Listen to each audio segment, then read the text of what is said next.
बिस्मिल्लाहिर्रहमानिर्रहीम। अस्सलाम वालेकुम। कैसे हैं आप सब? ठीक ठाक हैं, खुशबाश हैं? रोज़ा कैसा जा रहा है? बरकत रमज़ान में खुश आमदीद। मेरी तरफ़ से आप सबको सलाम। आज का जो मौजू है वो है नुज़ूल कुरान।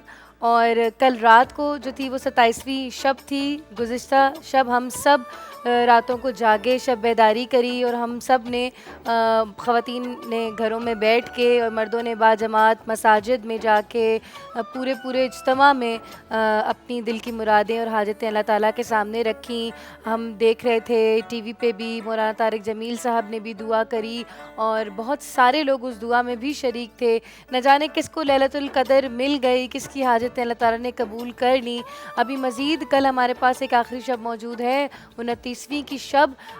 एक और मौका है तो हमें कल रात को भी इसी तरह इबादत करनी है जिस तरह हम लोगों ने पिछली रात को की है। जनाब 27वीं का रोज़ा है आज और 27वीं को एक और फ़जीलत बहुत बड़ी हासिल है कि इस दिन को नुज़ूल कुरान हुआ था। 27वीं की शब को जैसे बहुत बड़े बड़े काम हुए, कल हम लोगों ने पाकिस्तान के क़याम के हवाले से बात करी, तो सबसे बड़ा काम तो ये हुआ था कि अल्लाह ताला ने अपनी सबसे प्यारी किताब कुरान पाक को लोहे महफूज से आसमान पे उतार दिया था और फिर वक्फ़े से आका पाक सल्लल्लाहु अलैहि वसल्लम के अथर मुबारक पे क़ल्ब मुबारक पे अल्लाह ताला उतारते रहे। अच्छा, अल्लाह ताला के हर काम के पीछे कोई मकसद होता है, कोई वजह होती है, कोई मशीयत इलाही होती है। तो हम सोचते हैं कि कुरान के पीछे अल्लाह का क्या मकसद होगा। जब इंसान के जहन में ये सवाल उठता है तो अल्लाह ताला ने कुरान में हर सवाल की तरह इस सवाल का भी जवाब दिया है। वो मैं आपको पढ़ के बताती हूँ। वो कुछ यूँ है, अल्लाह ने फरमाया, रमज़ान का महीना तो वो महीना है कि जिसमें कुरान उतारा गया। ये कुरान पूरी इंसानियत के लिए हिदायत है और इस हिदायत की रोशन दलाइल हैं और ये हक़ व बातिल में तमीज़ करने वाली किताब है। जनाब यानी एक और बात भी हम इससे यहाँ पे सीखते हैं कि कुरान को रमज़ान शरीफ की तरफ से फ़जीलत हासिल नहीं है, रमज़ान शरीफ को और लैलतुल क़दर को और 27वीं की शब को कुरान पाक की वजह से फ़जीलत हासिल है। अच्छा, जब कुरान पाक आका पाक सल्लल्लाहु अलैहि वसल्लम के क़ल्ब मुबारक पे नाजिल हो रहा था वक्फ़न तो आका को भी तैयार किया जा रहा था इसके लिए। यानी कि नबूवत से पहले जो है शुरू में सच्चे ख्वाब आका को आना शुरू हुए। उसके बाद आका के दिल में जो है वो खलवत का शौक़ पैदा हुआ, यानी अकेले रहने का। इससे तैयारी करवानी थी, इसके ज़रिए खलवत के शौक़ के ज़रिए तैयारी करवानी थी कि आका पाक सल्लल्लाहु अलैहि वसल्लम जो है वो अकेले जाके गारे हिरा में बहुत वक्त वहाँ गुजारते थे और गौर व फ़िक्र करते थे ताकि इबादत का ज़ौक़ व शौक़ पैदा हो। जनाब जहाँ कुरान का नज़ूल इक़रा से शुरू हुआ, और ये बात बहुत अहम है, इसके बारे में मैं अपने उलमा किराम से भी पूछूंगी कि इक़रा सबसे पहला लफ्ज़ है जो आका को बताया गया हज़रत जिब्राइल अलैहिस्सलाम ने। इक़रा का मतलब है पढ़ो। तो आप ये देखें कि हमारे लिए पढ़ना कितना ज़रूरी है और सबसे पहले इस कुरान पाक को पढ़ना। इक़रा की 5 आयतों से कुरान पाक नाजिल हुआ और इसके बाद 3 साल तक वही नहीं आई और 3 साल बाद सूरह मुद्दस्सिर से ये सिलसिला शुरू हुआ। कुरान पाक के मौजज़ात जो हैं उनको आज तक कोई चैलेंज नहीं कर सका और अल्लाह ताला ने ख़ुद कुरान पाक में फ़रमाया और ये चैलेंज कुफ़ार को कर दिया, यहूदों को कर दिया, नसार को कर दिया और आज तक इन चैलेंजेस के ऊपर कोई ना पूरा उतर सका और ना कोई पूरा उतरने को आया। अगर हम बात करें साइंस और टेक्नोलॉजी की तो आज बड़े बड़े सियासतदान कह रही हूँ, साइंसदान जो हैं वो और जो चांद पे भी जा रहे हैं वो एस्ट्रोनॉट्स भी, मेडिकल की फील्ड भी, कोई भी आप फील्ड देख लें, सारे लोग कुरान पाक से वो साइंसी तहकीक कर रहे हैं जो अल्लाह ताला ने 1400 साल पहले हमें बता दी। और मैं आपको एक और बात बताऊं कि कहा जाता है कि जब तुम चाहते हो कि तुम रब से बात करो तो नमाज कायम करो और जब चाहते हो कि अल्लाह तुमसे बात करे तो कुरान उठा के पढ़ लो। हम लोगों ने कुरान को सारा साल के लिए अपनी बुक शेल्फ्स में और अलमारियों के ऊपर नीचे नहीं उतारना, बेअदबी होगी, अदब से उतारें और पढ़ लें। हमने मिट्टियाँ लगा दी हैं उसके ऊपर, हम झाड़ते हैं उसको जब रमज़ान आता है, रमज़ान शरीफ, ये हमारे घरों के हाल हो गए हैं। आप देखें कुरान पाक में हर चीज़ का एक मुख्तसर बात अर्ज़ कर दूँ यहाँ पे, फिर अपने सेगमेंट की तरफ चलूँगी। हर चीज़ का इलाज है कि सूरह रहमान से जो है वो ला इलाज मर्ज़ों का भी अब साइंस ने तहकीक की है कि इलाज हो जाता है सिर्फ उसको खामोशी से डेली 3 बार सुनने से। सूरह वाक़या का अगर कोई रोज़गार के लिए परेशान है तो मगरिब के बाद सूरह वाक़या पढ़ लो, तुम्हारी ज़िंदगी, तुम्हारा रोज़गार, तुम्हारा रिज़्क वाफिर मुस्तकिल मुस्तहकम हो जाएगा अल्लाह के मुआवजे से। सूरह मुल्क तुम पढ़ लो रोज़ाना रात को सोने से पहले तो तुम्हारी कब्र रोशन हो जाएगी। अगर तुम डिप्रेस्ड हो या तुम अगर एंजाइटी में हो या तुम तकलीफ़ में हो तो सूरह दोहा पढ़ लो, सूरह दोहा पढ़ लो। तो अल्लाह ताला ने हर चीज़ का जो है वो सूरह यासीन, कुरान का दिल, अल्लाह के रसूल के सबसे करीब, अलहम्द शरीफ, पूरा कुरान बंद। अगर कुरान नहीं पढ़ सकते हो तो 7 दफ़ा सूरह अलहम्द पढ़ लो तो तुमने पूरा कुरान पढ़ लिया। कुरान के ऐसे ऐसे फ़वाइद हैं जनाब जिनसे हम नावाकिफ़ हैं। और वही वाली हदीस याद आ जाती है, उस हदीस का मफ़हूम जैसे कि मुफ्ती साहब भी बता रहे थे कि अगर मैं कहूँ कि कुरान का तफसीर तो क्या, अगर अलहम्द की तफसीर बताऊं तो 100 ऊँटों के ऊपर भी नहीं हम उन वर्कों को लाद सकते, सिर्फ एक अलहम्द। तो क्या क्या तफसीरें होंगी। और मौलाना रूमी का यहाँ पे मुझे कोड भी याद आता है कि अगर तुम कुरान को आँखों से पढ़ो तो तुम्हें लफ्ज़ नज़र आएंगे और कुरान को दिल से पढ़ो तो तुम्हें मोहब्बत नज़र आएगी। कुरान के ऊपर बात करूँगी तो ये गुफ्तगू बहुत तवील हो जाएगी। मुझे अभी शुरू करना है अपना सेगमेंट एक नेकी और फिर हमारे उलमाए कराम इस मौजू को मज़ीद आगे लेके चलेंगे। शुरू करते हैं एक नेकी।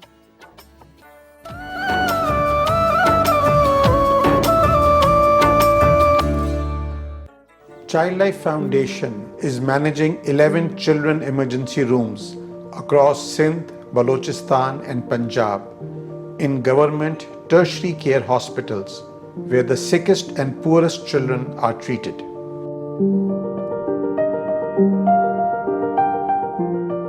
Child Life's 11th emergency room, which is its first in Punjab, recently opened at Mayo Hospital, Lahore.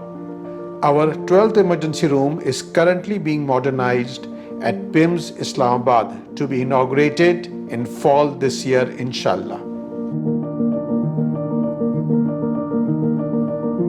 मेरे बेटे का नाम रोहान है। सोफे से गिर गया था, सर पर चोट लगी, उसकी वजह से यहाँ मी हॉस्पिटल में चिल्ड्रन वार्ड में आई हूँ। To our supporters, I would like to say that keep your humanism alive. Keep giving. Allah has promised that Allah is going to reward you many folds, and we have seen that in our lifetimes happen. At the same time, whenever you are contributing, do ask the question that if you have only $1 or 1 rupee left in your wallet, if you have only 1 second or 1 minute left on your clock, try to invest it in the next generation, in the future of Pakistan.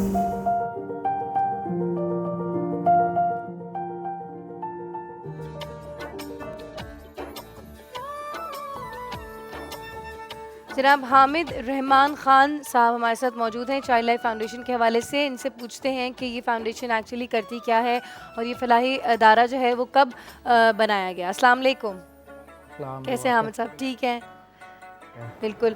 फरमाइए child life foundation के हवाले से कुछ बताइएगा। जी देखें, बात नेकियों की हो रही है तो चाइल्ड लाइफ फाउंडेशन जो इदारे की तख्लीक थी वो 2010 में क़याम में आई और चाइल्ड लाइफ अल्हम्दुलिल्लाह आज 11 इमरजेंसी रूम, बच्चों के 11 इमरजेंसी रूम्स चला रहा है पूरे पाकिस्तान में, जिसमें 5 कराची में है, 4 सिंध में, अंदरून सिंध में, एक बलूचिस्तान में है और एक अल्लाह के फजल करम से इसी साल हमने मेयो में स्टार्ट किया है।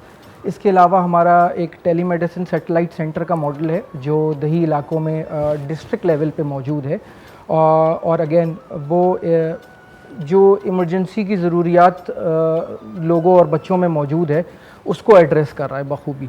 पाकिस्तान के अंदर एक अलमिया है कि 4 लाख बच्चे अपनी जानों से हाथ धो बैठते हैं सालाना, तो उसमें से जो एक 80% का फिगर है वो है जो ईज़िली प्रिवेंटेबल और ट्रीटेबल डिजीज़ हैं उसकी वजह से। एक एस्टिमेट ये है कि अगर आप अपने इमरजेंसी रूम्स को फ़ाल कर दें तो ये जो मोर्टेलिटी का रेशियो ये ख़ुद ब खुद 50% कम हो जाए। तो इसी के तहत जैसे मैंने आपको बताया 2011 में हम सिविल हॉस्पिटल के अंदर इमरजेंसी रूम को अडॉप्ट किया, उसको वर्ल्ड क्लास स्टैंडर्ड्स पे हमने ट्रांसफॉर्म किया, 100 का एडिशनल स्टाफ लेके गए, well trained staff, and then हमारा उसके साथ एडिशनल फुली स्टॉक फार्मेसी होती है, लाइफ सेविंग इक्विपमेंट्स होते हैं, क्लाउड बेस्ड सिस्टम होता है और एक WHO world health organisation recommended triaging system होता है, यानी हर इमरजेंसी सिचुएशन को किस तरह हैंडल करना है 3 कैटेगरीज़ में वो डिवाइडेड होते हैं। तो अल्लाह का करम है, मैं अगर आपसे एक छोटा सा फिगर शेयर करूं, चाइल्ड लाइफ के अडॉप्ट करने से पहले सरकारी अस्पतालों के इमरजेंसी रूम में एक बच्चे के जो बच्चा इमरजेंसी कंडीशन में लाया जाता था 100 में से 15 से 20 बच्चों की बचने की तवक्कुआत होती थी। अल्हम्दुलिल्लाह जैसे मैं आपको बताया वर्ल्ड क्लास स्टैंडर्ड पे जब इमरजेंसी रूम ट्रांसफॉर्म होता है तो ऑटोमेटिकली वो सर्वाइवल रेट आपका 15 या 20% उठ के 85 या 90% पे चला जाता है। तो जहाँ नेकियों की बात करी, बात सिर्फ बच्चों की जाने बचाने तक महदूद नहीं है, वो जो माँ का कर्ब है जिससे वो गुजर के अपने बच्चे को लेकर आती है, प्लस खुदा न खास्ता अगर अपनी जान से हाथ धो बैठे। और अफसोस की बात यह है कि जितनी भी हम अस्पतालों की बात करें वो सारे सरकारी अस्पताल है, जहाँ पे रात को अगर 3 या 4 बजे आप किसी को अपने बच्चे को लेकर आना है तो ऑफकोर्स वो प्राइवेट अस्पताल का रुख नहीं करेगा, वो उस कर्ब में सबसे पहला रुख अपना सरकारी अस्पताल की तरफ करेगा। और अगर उसे कोई सब स्टैंडर्ड फैसिलिटी मिल रही है इमरजेंसी केयर की, जहाँ पे उसके बच्चे का इलाज नहीं हो पा रहा है, ड्रिप है, उसमें मेडिसिन नहीं है, लाइफ सेविंग इक्विपमेंट्स नहीं है, तो ऑफ कोर्स आपको पता है फिर उसका रिज़ल्ट क्या निकलना है, बच्चा अपनी जान से हाथ धो बैठेगा। तो अल्हम्दुलिल्लाह आज चाइल्ड लाइफ जैसे मैंने आपको बताया 11 इमरजेंसी रूम्स में मौजूद है पूरे पाकिस्तान में, स्पेशली सिंध, बलूचिस्तान और पंजाब में, और ये सिलसिला जारी है। पहले 10 साल हमें लगे 11 तक पहुँचने में, अब जैसे हम कहते हैं गवर्नमेंट की सपोर्ट भी है, मुखैर हजरात की डोनेशन, ज़कात, अतियात, लेकिन सबसे बड़ी वो 40 लाख माओं की दुआएं हैं, जिससे हमें लगता है कि आइंदा आने वाला जो 10 साल का सफ़र है हम बहुत तेज़ी से वो पूरा कर सकते हैं इंशाल्लाह। और उसमें सबसे बड़ी वजह ये है कि इस तरह के 11 इमरजेंसी रूम्स जो हमें चलाने हैं वो मज़ीद 30 से ज़ायद टीचिंग हस्पताल पूरे पाकिस्तान में मौजूद हैं, जो कि आपको सूबे खैबर पख्तूनख्वा में मिलेंगे, इस्लामाबाद में भी मिलेंगे। वहाँ पे हमें इमरजेंसी रूम्स को अडॉप्ट करके ट्रांसफॉर्म करना है। इसी तरह टेलीमेडिसिन का मॉडल जो आज हमारा 56 हस्पतालों में मौजूद है, उसको हमें 400 से ज़ायद टेलीमेडिसिन सैटेलाइट सेंटर्स को इस्टेब्लिश करना है सेकेंडरी केयर और प्राइमरी केयर अस्पतालों में। बिल्कुल, छोटी सी ब्रेक पे जाते हैं, वापस आएंगे बरकत रमज़ान।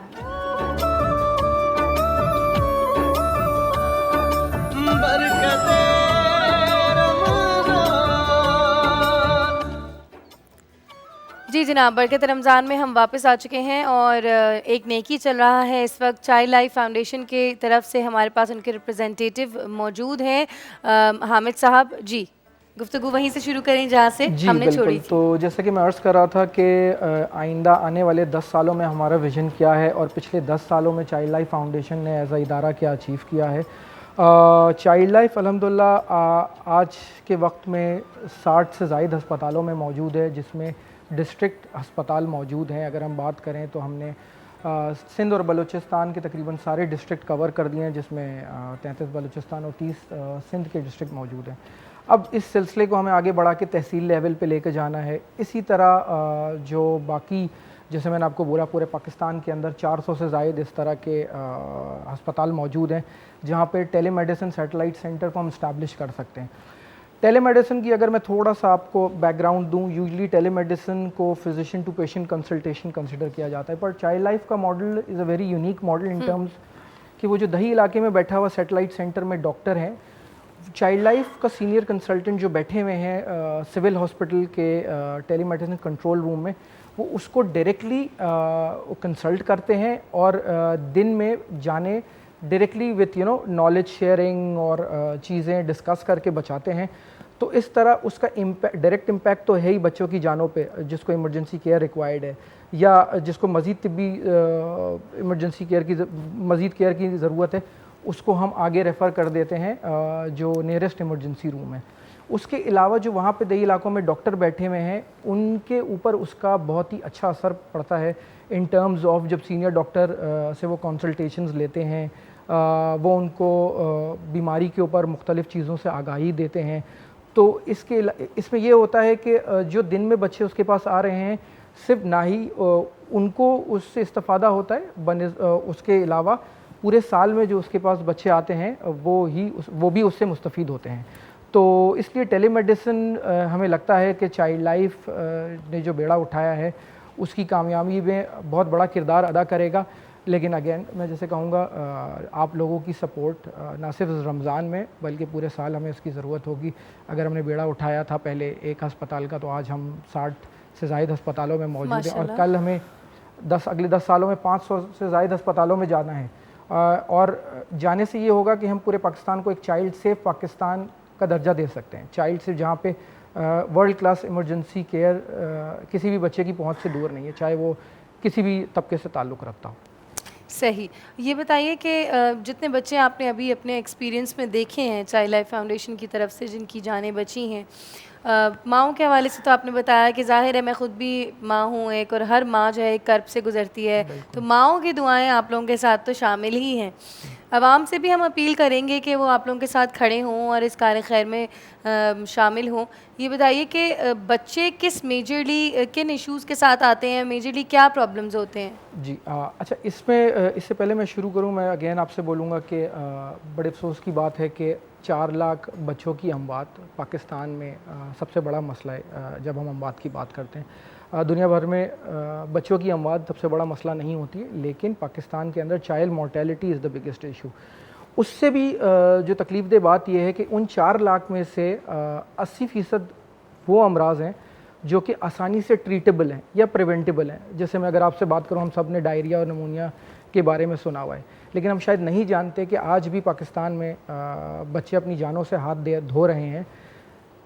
बर वक्त वैक्सीन मौजूद नहीं होता उनके पास, या बर वक्त इमरजेंसी केयर की फैसिलिटी मौजूद नहीं होती। वो एक इंजेक्शन जो मार्केट में आपको 180 रुपये का आराम से मिल सकता है, वो उन गरीब माँ बाप की पहुंच से बहुत दूर होता है। इसलिए वो लोग सरकारी अस्पतालों का करते हैं। जब वो वहाँ जाते हैं तो उनके पास इमरजेंसी रूम की वो वर्ल्ड क्लास फैसिलिटीज़ नहीं होती हैं। अल्हम्दुलिल्लाह चाइल्ड लाइफ की इमरजेंसी में आपको फुली स्टॉक फार्मेसी मिलेगी, जहाँ पे आपको दवाइयों के लिए बाहर बिल्कुल जाना नहीं पड़ता। ज़बरदस्त ज़बरदस्त। अच्छा, आवाम से मैं चाहती हूँ ख़ुद से अपील करें, उनको ख़ुद से बताएं कि अगर वो डोनेट करते हैं अपनी ज़कात सदकात भी यहाँ पे डेफिनेटली होती हैं यूटिलाइज़, और वो किस तरीके से स्ट्रैटेजाइज़ करके यूज़ किया जाता है, ये सारी चीज़ें एक्सप्लेन कर दीजिए। जी बिल्कुल। अच्छा, आप ऑफ कोर्स जो भी ज़कात सदकात दे रहा है उसके जहन में बहुत से सवाल अक्सर उठते हैं, क्या मेरी ज़कात या मेरी डोनेशन सही जगह पे यूटिलाइज़ हो रही है? तो उसके लिए बड़ा आसान सा मेरे पास जवाब है। चाइल्ड लाइफ फाउंडेशन एक PCP सर्टिफाइड ऑर्गेनाइजेशन है। इसके अलावा we are the only part of the सरकारी अस्पताल बेसिकली जो कि ISO सर्टिफाइड है। उसके अलावा मैं ये कहूँगा 100% of your donation will go towards the treatment of a child. ये बहुत बड़ी स्टेटमेंट है कि 100% of your donation will go towards the treatment of a child. इसलिए मैं अगेन आपसे रिक्वेस्ट करूँगा कि दिल खोल के, सिर्फ रमज़ान में नहीं, बेशक रमज़ान में आपको पता ही नहीं क्योंकि सवाब दर्जात बढ़ जाते हैं, लेकिन पूरा साल मदद करें। जिस तरह मैंने आपको हमारे अगले 10 साल के प्लान के बारे में बताया है, तो वो आप लोगों की मदद इन टर्म्स ऑफ सदकात, इन टर्म्स ऑफ ज़कात मुमकिन नहीं है। आप छोटी सी भी नेकी कर सकते हैं। आप हमें मेडिसिन के फॉर्म में, आप हमें लाइफ सेविंग इक्विपमेंट के फॉर्म में, आप हमें नेबुलाइजिंग मास्क के फॉर्म में, जिस तरीके से भी हो सके आगे बढ़ के मदद करें ताकि हम इस सिलसिले को आगे लेके जा सकें। जैसे मैंने आपको बताया 4 लाख बच्चों की अमवात एक छोटी बात किसी तरह ही नहीं बड़ा है। नंबर है। एग्जैक्टली। और ये इसी तरह मुमकिन है कि हम एक शहर को तो चाइल्ड सेफ बना देंगे, एक डिस्ट्रिक्ट को तो बना देंगे, लेकिन हर सूबे को और इवेंचुअली पूरे पाकिस्तान को जब तक हम चाइल्ड सेफ नहीं बनाएंगे ये नंबर अपनी जगह पे खड़ा रहेगा। अच्छा, अभी आपने बताया कि अगर हम हेल्प करने के लिए आपके साथ खड़े होते हैं तो डोनेशंस तो हमारी 100% बच्चों के पास जाएंगी। इसके अलावा हम यूटिलिटीज़ के ज़रिए भी हम जो है वो फैसिलिटेट कर सकते हैं आप लोगों को और उन बच्चों को। इसके साथ साथ कोई इक्विपमेंट्स हैं तो वो भी कर सकते हैं। बिल्कुल, ठीक है, समझ आ गई। अब वॉलंटियर्स का यहाँ पे कैसे, अगर कोई वॉलंटियरली अपनी शमूलियत इख्तियार करना चाहे आप लोगों के साथ, कोई डॉक्टर हो, कोई हम देखते हैं कि मेडिकल फील्ड से स्टूडेंट्स होते हैं, फर्स्ट ईयर सेकेंड ईयर के होते हैं, उनको बहुत शौक होता है कि अल्लाह की राह में इस तरह आगे बढ़ें, उनके लिए क्या सिस्टम है? जी बिल्कुल। देखिए, हम अगेन वही बात करेंगे, चाइल्ड लाइफ की इमरजेंसी रूम कोई प्राइवेट सेक्टर इदारे में ऑपरेट नहीं करेंगे, सारी ओपन टू ऑल हैं, सरकारी इदारों का पार्ट है, सरकारी हस्पतालों का पार्ट है। तो सीइंग इज़ बिलीविंग। हमने बात कर ली लाइफ सेविंग इक्विपमेंट्स की, वर्ल्ड क्लास इमरजेंसी रूम की। मैं अगेन उन लोगों को जो आगे आना चाहते हैं वो आकर हमारे इमरजेंसी रूम विज़िट करें। में जैसे मैंने बताया कराची के अंदर 5 इमरजेंसी रूम मौजूद हैं, अब्बासी शहीद में, कुरंगी 5 में, सिविल हॉस्पिटल में, लियारी जर्नल में है आपका, अब्बासी शहीद और के लियारी में बता दिया मैंने जैसे आपको। यहाँ पर आके देखें कि इमरजेंसी रूम्स हमारे किस स्टैंडर्ड में ऑपरेट कर रहे हैं और फिर वो हमसे रुजू करें कि वो हम आगे बढ़ के किस तरह मदद करना चाहते हैं। तो फिर हम उनसे कांटेक्ट में आएंगे और फिर हम ज़रूर will be more than happy to have this services इंशाल्लाह। और ये सबसे बेस्ट बात होती है कि हम वही एक नेकी का हमारा डेली ही सेगमेंट होता है और मैं रोज़ाना यही बात करती हूँ कि जो जवान नस्ल है, जो कि स्पेशली इस वक्त जो बच्चे डॉक्टर्स बन रहे हैं, वो बड़ा इस फील्ड में आगे आना चाहते हैं और ये जज्बा उनके अंदर मौजूद है। और ये वो वक्त होता है जब हम कुछ भी कर सकते हैं लाइफ के लिए, ऑप्शंस खुले होते हैं, हमारे पास बहुत सारे ऑप्शंस होते हैं कि हम कुछ भी चूज़ कर सकते हैं ज़िंदगी में करने के लिए। तो अगर हम ऐसी NGOs के साथ खड़े हो जाएँ तो हम एक सवाब का बाइस भी अपने लिए जमा कर लेते हैं एक काम, और साथ साथ खुद भी ग्रो करते हैं। ऐसा ही है ना? अच्छा, डिस्पेंसरी के बारे में बताइएगा कि जो मेडिसिन आपने बताया कि लोग, हर बंदा नहीं अफोर्ड कर सकता और हज़ारों की दवाइयाँ होती हैं। एक बंदा अगर बीमार हो जाए तो उसकी कम से कम 3 महीने की भी उसको प्रिस्क्रिप्शन मिल जाती है। बिलफर्ज खून बनाने की आप सोच लें, वो गरीब माँ बाप कहाँ से लाएंगे, है ना? तो उस के बारे में बताइएगा कि 100% फ्री मेडिसिन है या उस पर कोई कॉस्ट लगती है कि चले हम वर्थ या वैल्यू अपने उसको बताएं कि जो खरीद रहा है। अच्छा, चाइल्ड लाइफ की जो इमरजेंसी रूम है उसकी सबसे बड़ी खुसूसियत ये है कि आप वहाँ जाएंगे तो आपको कोई कैश काउंटर अवेलेबल नहीं है, यानी कि किसी पेशेंट को अपनी जेब में हाथ डाल के कोई नोट निकालने की ये होना चाहिए हर NGO में। हिसाब किताब का कोई सिस्टम ही नहीं। जब अल्लाह के लिए काम कर लिया तो हिसाब किताब कैसा? बिल्कुल ऐसे ही है, बिल्कुल वो हिसाब का फिर आपको पता है राब्ता वो एक के बदले 10 बनती हैं। कोई इमरजेंसी का कॉन्सेप्ट बेसिकली यही होता है कि एक मरीज़ जब इमरजेंसी रूम में आता है तो emergencies are there for a stay of maximum 4 to 6 hour, यानी 4 से 6 घंटे के वक्फे के अंदर ही एक फिजिशियन या एक डॉक्टर के पास विंडो होती है एक मरीज़ की जान बचाने के लिए। और वही अपॉर्चुनिटी होती है। तो चाइल्ड लाइफ के अंदर जो बच्चे मौजूद हैं, न्यू नेट्स या पीड्स, वो जब तक इमरजेंसी रूम के अंदर रहते हैं उनको जो भी दवाई या अद्वियात दरकार होती हैं वो चाइल्ड लाइफ की फुली स्टॉक्ड फार्मेसी से अवेलेबल होती हैं। एंड हमारे पास ना कि डिस्पेंसर्स बैठे हुए हैं बल्कि फार्मासिस्ट बैठे हुए हैं, फुली क्वालिफाइड फार्मासिस्ट, और वही दवाइयाँ प्रॉपर्ली डिस्पेंस करके देते हैं according to our set protocols. Again तो उसके लिए किसी भी पेशेंट को 1 रुपया भी, जैसे मैंने आपको बोला, निकाल के देने की ज़रूरत नहीं है जब तक उसका स्टे इमरजेंसी रूम के अंदर मौजूद है। सही ज़बरदस्त। अच्छा, एक और चीज़ मैं आपके इंट्रो में जो मेरे पास आया लिखा हुआ, मैं पढ़ रही थी आप लोगों के बारे में, मैंने ये भी पढ़ा कि वहाँ पे जो है वो कंसल्टेशन भी अवेलेबल है। तो ऐसा नहीं है कि आप बिल्कुल जैसे हम लोग थोड़ा मैं कंफ्यूज हुई थी शुरू में कि शायद बिल्कुल क्रिटिकल कंडीशन में ही बच्चा वहाँ जाता है, कि ज़ाहिर इमरजेंसी में तो क्रिटिकल कंडीशन में ही जाता है। ऐसा नहीं है, वहाँ पे कंसल्टेशन भी, यानी कि नज़ले खांसी बुखार से लेके अल्लाह ना करे, जैसे हम देख रहे थे कि एक बच्चे का सर फट गया था, सोफे से नीचे गिर गया था, छोटे छोटे हादसात होते हैं ये इनके बारे में मैं आपको बाद में बात करूंगी, इन हादसातों के बारे में जिनको बहुत छोटा समझते हैं, वो जान ले जाते हैं बच्चे की, पता है। तो ये कंसल्टेशन भी दी जाती है, टाइमिंग्स क्या होते हैं, डॉक्टर्स की फैकल्टी कैसी है? जी, तो बेसिकली जैसा आपने शुरू में दिखाया अभी, एक इमरजेंसी रूम के अंदर जनरली चाइल्ड लाइफ के जो रन इमरजेंसी रूम है उसमें जो बच्चे का सेंसस होता है वो तकरीबन 300 बच्चा या 300 मरीज़ दिन का आता है। तो उसमें से 20% बच्चा वो होता है जो क्रिटिकल हालात में होता है, बाकी उसके अलावा जो कैटेगराइजेशन वाले बच्चे होते हैं वो आते हैं। उसमें से एक सेगमेंट वो होता है जैसे हम P3 क्लासिफाइड करते हैं, या OPD, जैसे आपने कहा नज़ला ज़ुकाम, या जिनको क्या कहते हैं हाथ का हाथ फारिग कर दिया जाता है दवाइयाँ लिखकर, तो वो बिल्कुल वो पोर्शन भी हमारे पास आ रहा होता है। अच्छा, फैकल्टी कैसी है यहाँ पे? जी, फैकल्टी हमारी अल्हम्दुलिल्लाह दे वेल क्वालिफाइड, जैसे मैंने आपको बताया कि हमारी ट्रेनिंग दे वेल ट्रेंड, बैल्स की ट्रेनिंग होती है हमारी, बेसिक लाइफ BLS की बेसिक लाइफ सपोर्ट की, पैल्स की ट्रेनिंग होती है, फिर उसके अलावा नॉन क्लिनिकल स्टाफ के लिए हमारी 4 महीने की ट्रेनिंग होती है। तो ट्रेनिंग का सिलसिला चलता रहता है। इस again of course child life की 5 मेजर वैल्यूज़ हैं, जिसमें से 3 जो मैं आपको बताऊंगा वो अगर वो हमारे ग्राउंड स्टाफ में मौजूद ना हो तो शायद बच्चों को बचाने का, जिसमें है इल्म, इश्क और अमल। ओए होए, ये जो इश्क है ना बीच में, जी, जब तक आप वो इमरजेंसी रूम के अंदर पैर ना रखेंगे, वो इश्क का हर दिन वो इश्क का कॉन्सेप्ट लेकर, हर दिन क्योंकि आपको पता नहीं कि वो माँ बाप किस कर्ब से गुजर के आ रहे हैं और उस अटेंडेंट से या उस पेशेंट से किस तरह का बर्ताव है, तो वो बहुत इंपॉर्टेंट। इसके साथ साथ आपको अपने काम में माहिर होना भी ज़रूरी है, इल्म भी आना चाहिए, और कंप्लाइंस, प्रोटोकॉल्स की कंप्लाइंस इमरजेंसी केयर में, क्योंकि वो जान बचाने का मामला है, उसमें कोई नेग्लिजेंस की गुंजाइश होती नहीं है। बिल्कुल। अच्छा, वही मैं बात कर रही थी ये हादसात के बारे में। जैसे देखें, हमने जो आपकी फुटेज में देखा कि एक माँ बता रही थी कि मेरा बच्चा सोफे से नीचे गिर गया और उसका सर फट गया और क्रिटिकल कंडीशन।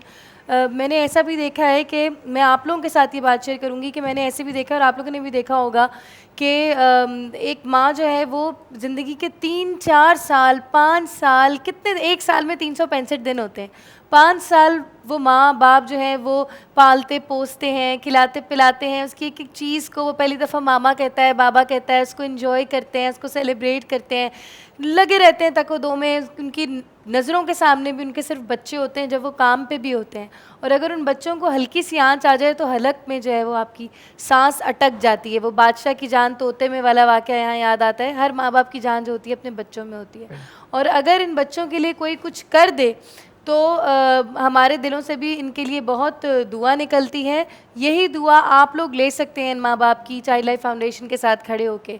आमिर साहब, आपका बहुत बहुत शुक्रिया। अल्लाह ताला इस कार्य खैर में आपका साथ दे। जाते हैं छोटी सी ब्रेक की तरफ, वापस आएंगे बरकत रमज़ान में।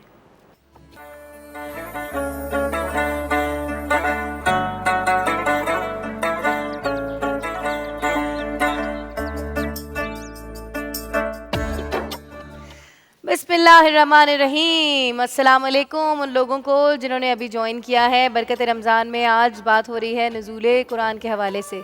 27वीं का रोज़ा है जनाब, और 27वीं के रोज़े में जो है वो बेहतरीन काम ये हुआ था दुनिया कायनात का कि कुरान करीम नाजिल हुआ था रसूल अकरम सल्लल्लाहु अलैहि वसल्लम पे। उसके बाद तो दुनिया में बहुत सारे काम होते रहे बाबरकत दिन और रात में, जैसे कि हमें पाकिस्तान हुआ जिसके बारे में हमने कल बात की थी। तो आज हम नज़ूल कुरान पे बात करेंगे। अच्छा जनाब, सलमान आलम साहब जो हैं वो तस्बीहां पढ़ते हुए सेट पे तशरीफ़ ला चुके हैं। अस्सलाम वालेकुम, कैसे हैं? ठीक हैं?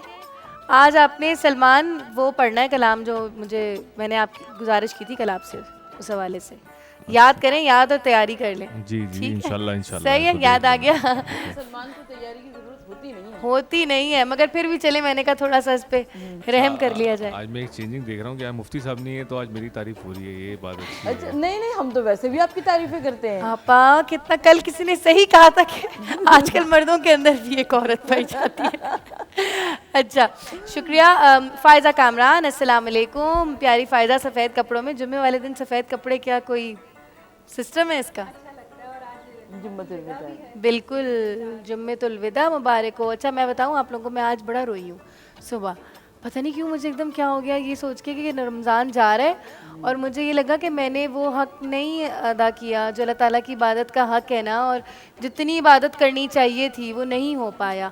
और यही बात मैं अपने भी बुज़ुर्ग से पूछ रही थी, मेरे मुर्शिद सईद शाहिद हुसैन काज़मी साहब से, कि मुझे लगता है कि मैं उस तरह नमाज़ें नहीं पढ़ सकती, मैं ख़वातीन के लिए बात कर रही हूँ, उस तरह नमाज़ें नहीं पढ़ सकती। बच्चे तंग करते हैं बीच में आके, सलाम फेरने से पहले ही मतलब आके, अम्मी ये कहाँ है, वो दूध के लिए रो रहा है, वो सजदों में भी ऊपर चढ़ जाते हैं, ये वो बहुत तकलीफ़ होती है।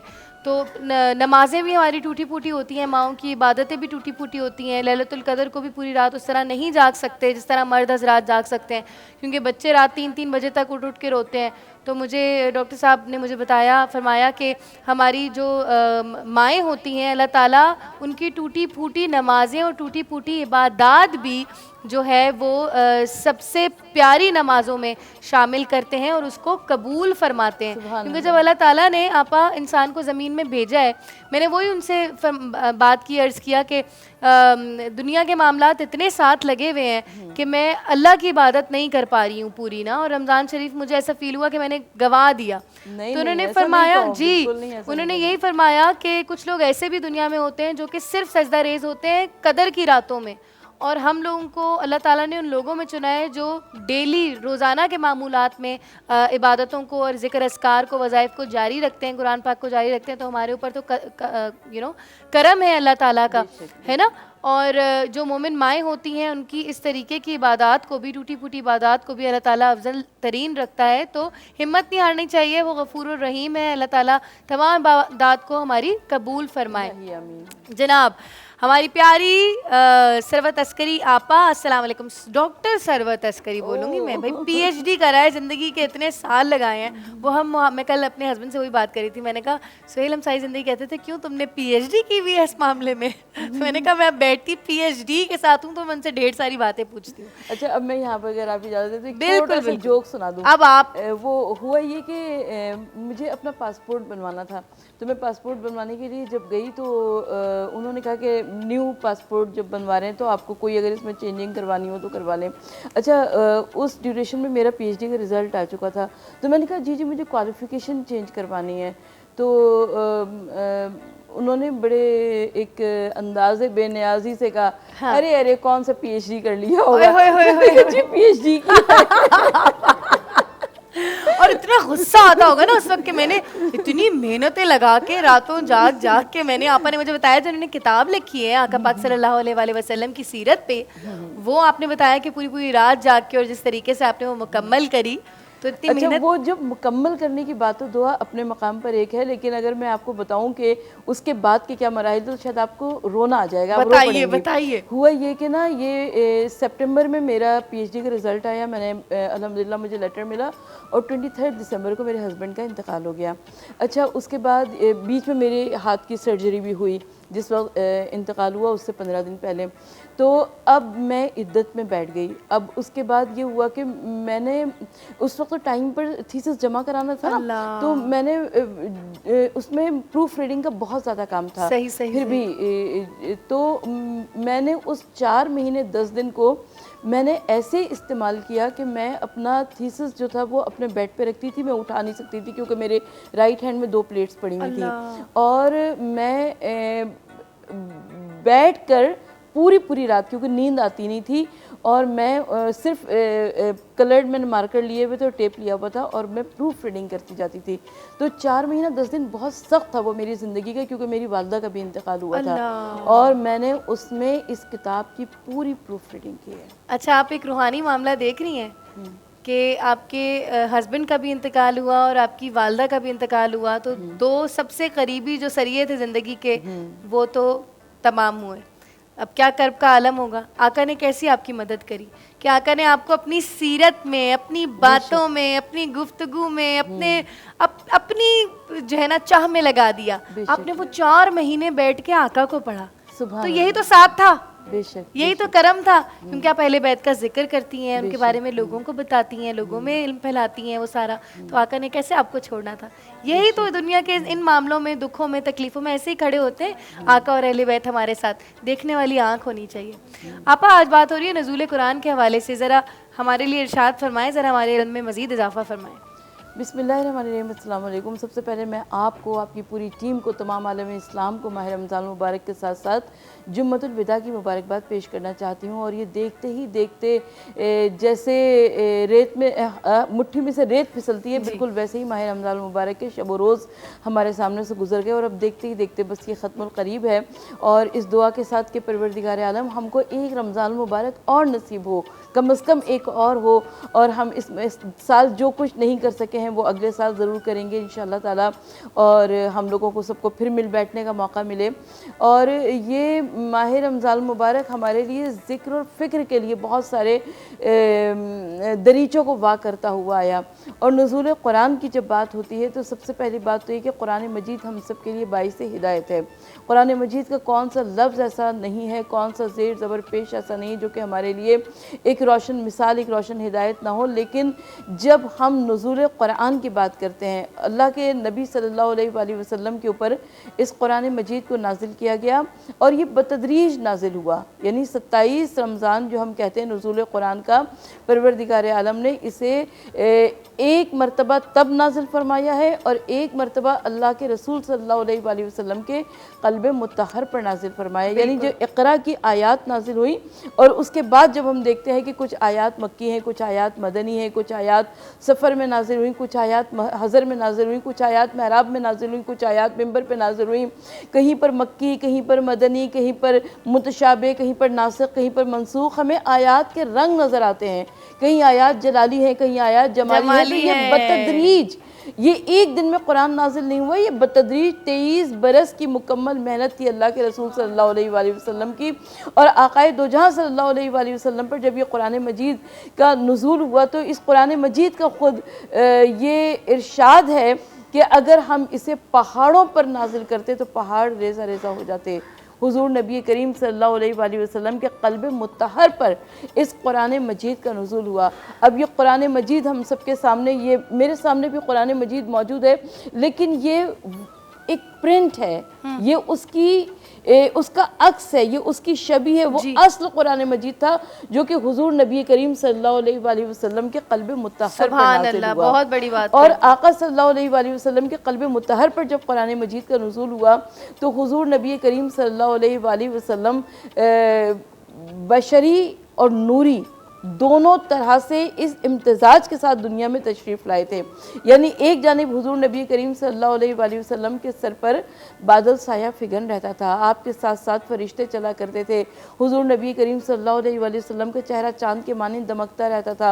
आका सल्लल्लाहु अलैहि वसल्लम की जो मोजज़ात हैं कि अगर आपने भागते हुए जानवर को बुलाया तो उससे को बुलाकर भी रिसालत की गवाही दिलवा ली। हुज़ूर नबी करीम सल्लल्लाहु अलैहि वसल्लम ने दूर दरख्त को इशारा किया, वो दरख्त अपने मकाम से बुलंद हुआ, आका सल्लल्लाहु अलैहि वसल्लम के सामने आया और ज़बान फ़साहत में उसने कलाम किया और रिसालत मुस्तफ़ा सल्लल्लाहु अलैहि वसल्लम की गवाही दी। लेकिन दूसरी जानिब जो हम बशरी सूरत को देखते हैं तो सरकार के सर पे कूड़ा भी फेंका गया, आका सल्लल्लाहु अलैहि वसल्लम को पत्थर भी मारे गए, सरकार के रास्ते में कांटे भी बिछाए गए। तो हुज़ूर नबी करीम सल्लल्लाहु अलैहि वसल्लम जब दुनिया में तशरीफ़ लाए तो सरकार दो आलम सल्लल्लाहु अलैहि वसल्लम हिदायत के वास्ते तशरीफ़ लाए। और आप आका सल्लल्लाहु अलैहि वसल्लम की ज़िंदगी का एक लम्हा भी हिदायत से हमें खाली नहीं नज़र आता। अब जब हम कुरान मजीद की बात करते हैं तो हुज़ूर नबी करीम सल्लल्लाहु अलैहि वसल्लम ने इस कुरान मजीद की तिलावत फरमाई और आप सल्लल्लाहु अलैहि वसल्लम ने इस कुरान की तिलावत फरमाई तो इस सरकार दो आलम सल्लल्लाहु अलैहि वसल्लम की ज़बान में कुछ ऐसा असर हमें नज़र आता है, इन कुरान की आयात में ऐसा नज़र आता है कि लोग खिंचे हुए चले आते थे, लोग खिंचे हुए चले आते थे। और जब कुफ़ार और मुशरिकीन इस कुरान मजीद की तिलावत को सुना करते थे तो उनके दिलों पर यकीनन असर हुआ करता था, तभी लोग तेज़ी से दायरे इस्लाम में दाखिल हुए, हल्का बगोश इस्लाम हुए। तो हुजूर नबी करीम सल्लल्लाहु अलैहि वसल्लम को परवरदिगार आलम ने ये एक ऐसा तोहफ़ा इनायत फरमाया कुरान मजीद का कि जो क़यामत तक दुनिया में रहेगा। 4 आसमानी सहीफ़ों में सबसे आखिरी सहीफ़ा कुरान मजीद है। जिस तरीके से हुजूर नबी करीम सल्लल्लाहु अलैहि वसल्लम ख़ुद ख़ातिमुन नबीन व मुरसलीन है, आपके बाद कोई नबी नहीं आया, बिल्कुल वैसे ही कुरान के बाद कोई किताब नहीं आएगी। बहुत शुक्रिया सरवत आपा। छोटी सी ब्रेक पे जाते हैं, वापस आएंगे बरकते रमज़ान में।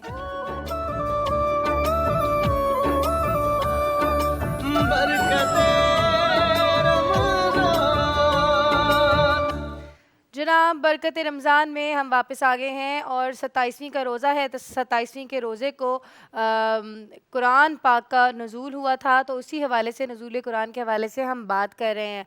अच्छा, कुरान पाक की मुझे एक बेस्ट बात ये लगती है, हर बात ही बेस्ट है, मगर मुझे ये लगती है कि इसमें अल्लाह ताला ने क्योंकि ख़ुद वादा लिया है आपा इसकी हिफाजत का, तो ये आप यकीन करें 1400 साल अगर इंसानी अकल सोचे, 1400 साल एक हर्फ इधर से उधर नहीं हुआ।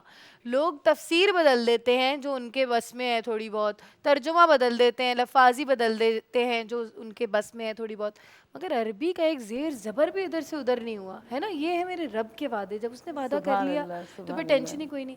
और यहाँ से आप हम ये भी देखते हैं कि जिस तरह कुरान की हिफाजत का अल्लाह ताला ने वादा किया और वो टस से मस ना हुआ 1400 साल, बिल्कुल इसी तरह रोज़ी का भी वादा अल्लाह ने लिया है। ये क्यों भूल जाते हो, क्यों टेंशनों में हो, कहाँ से आएगा कहाँ जाएगा।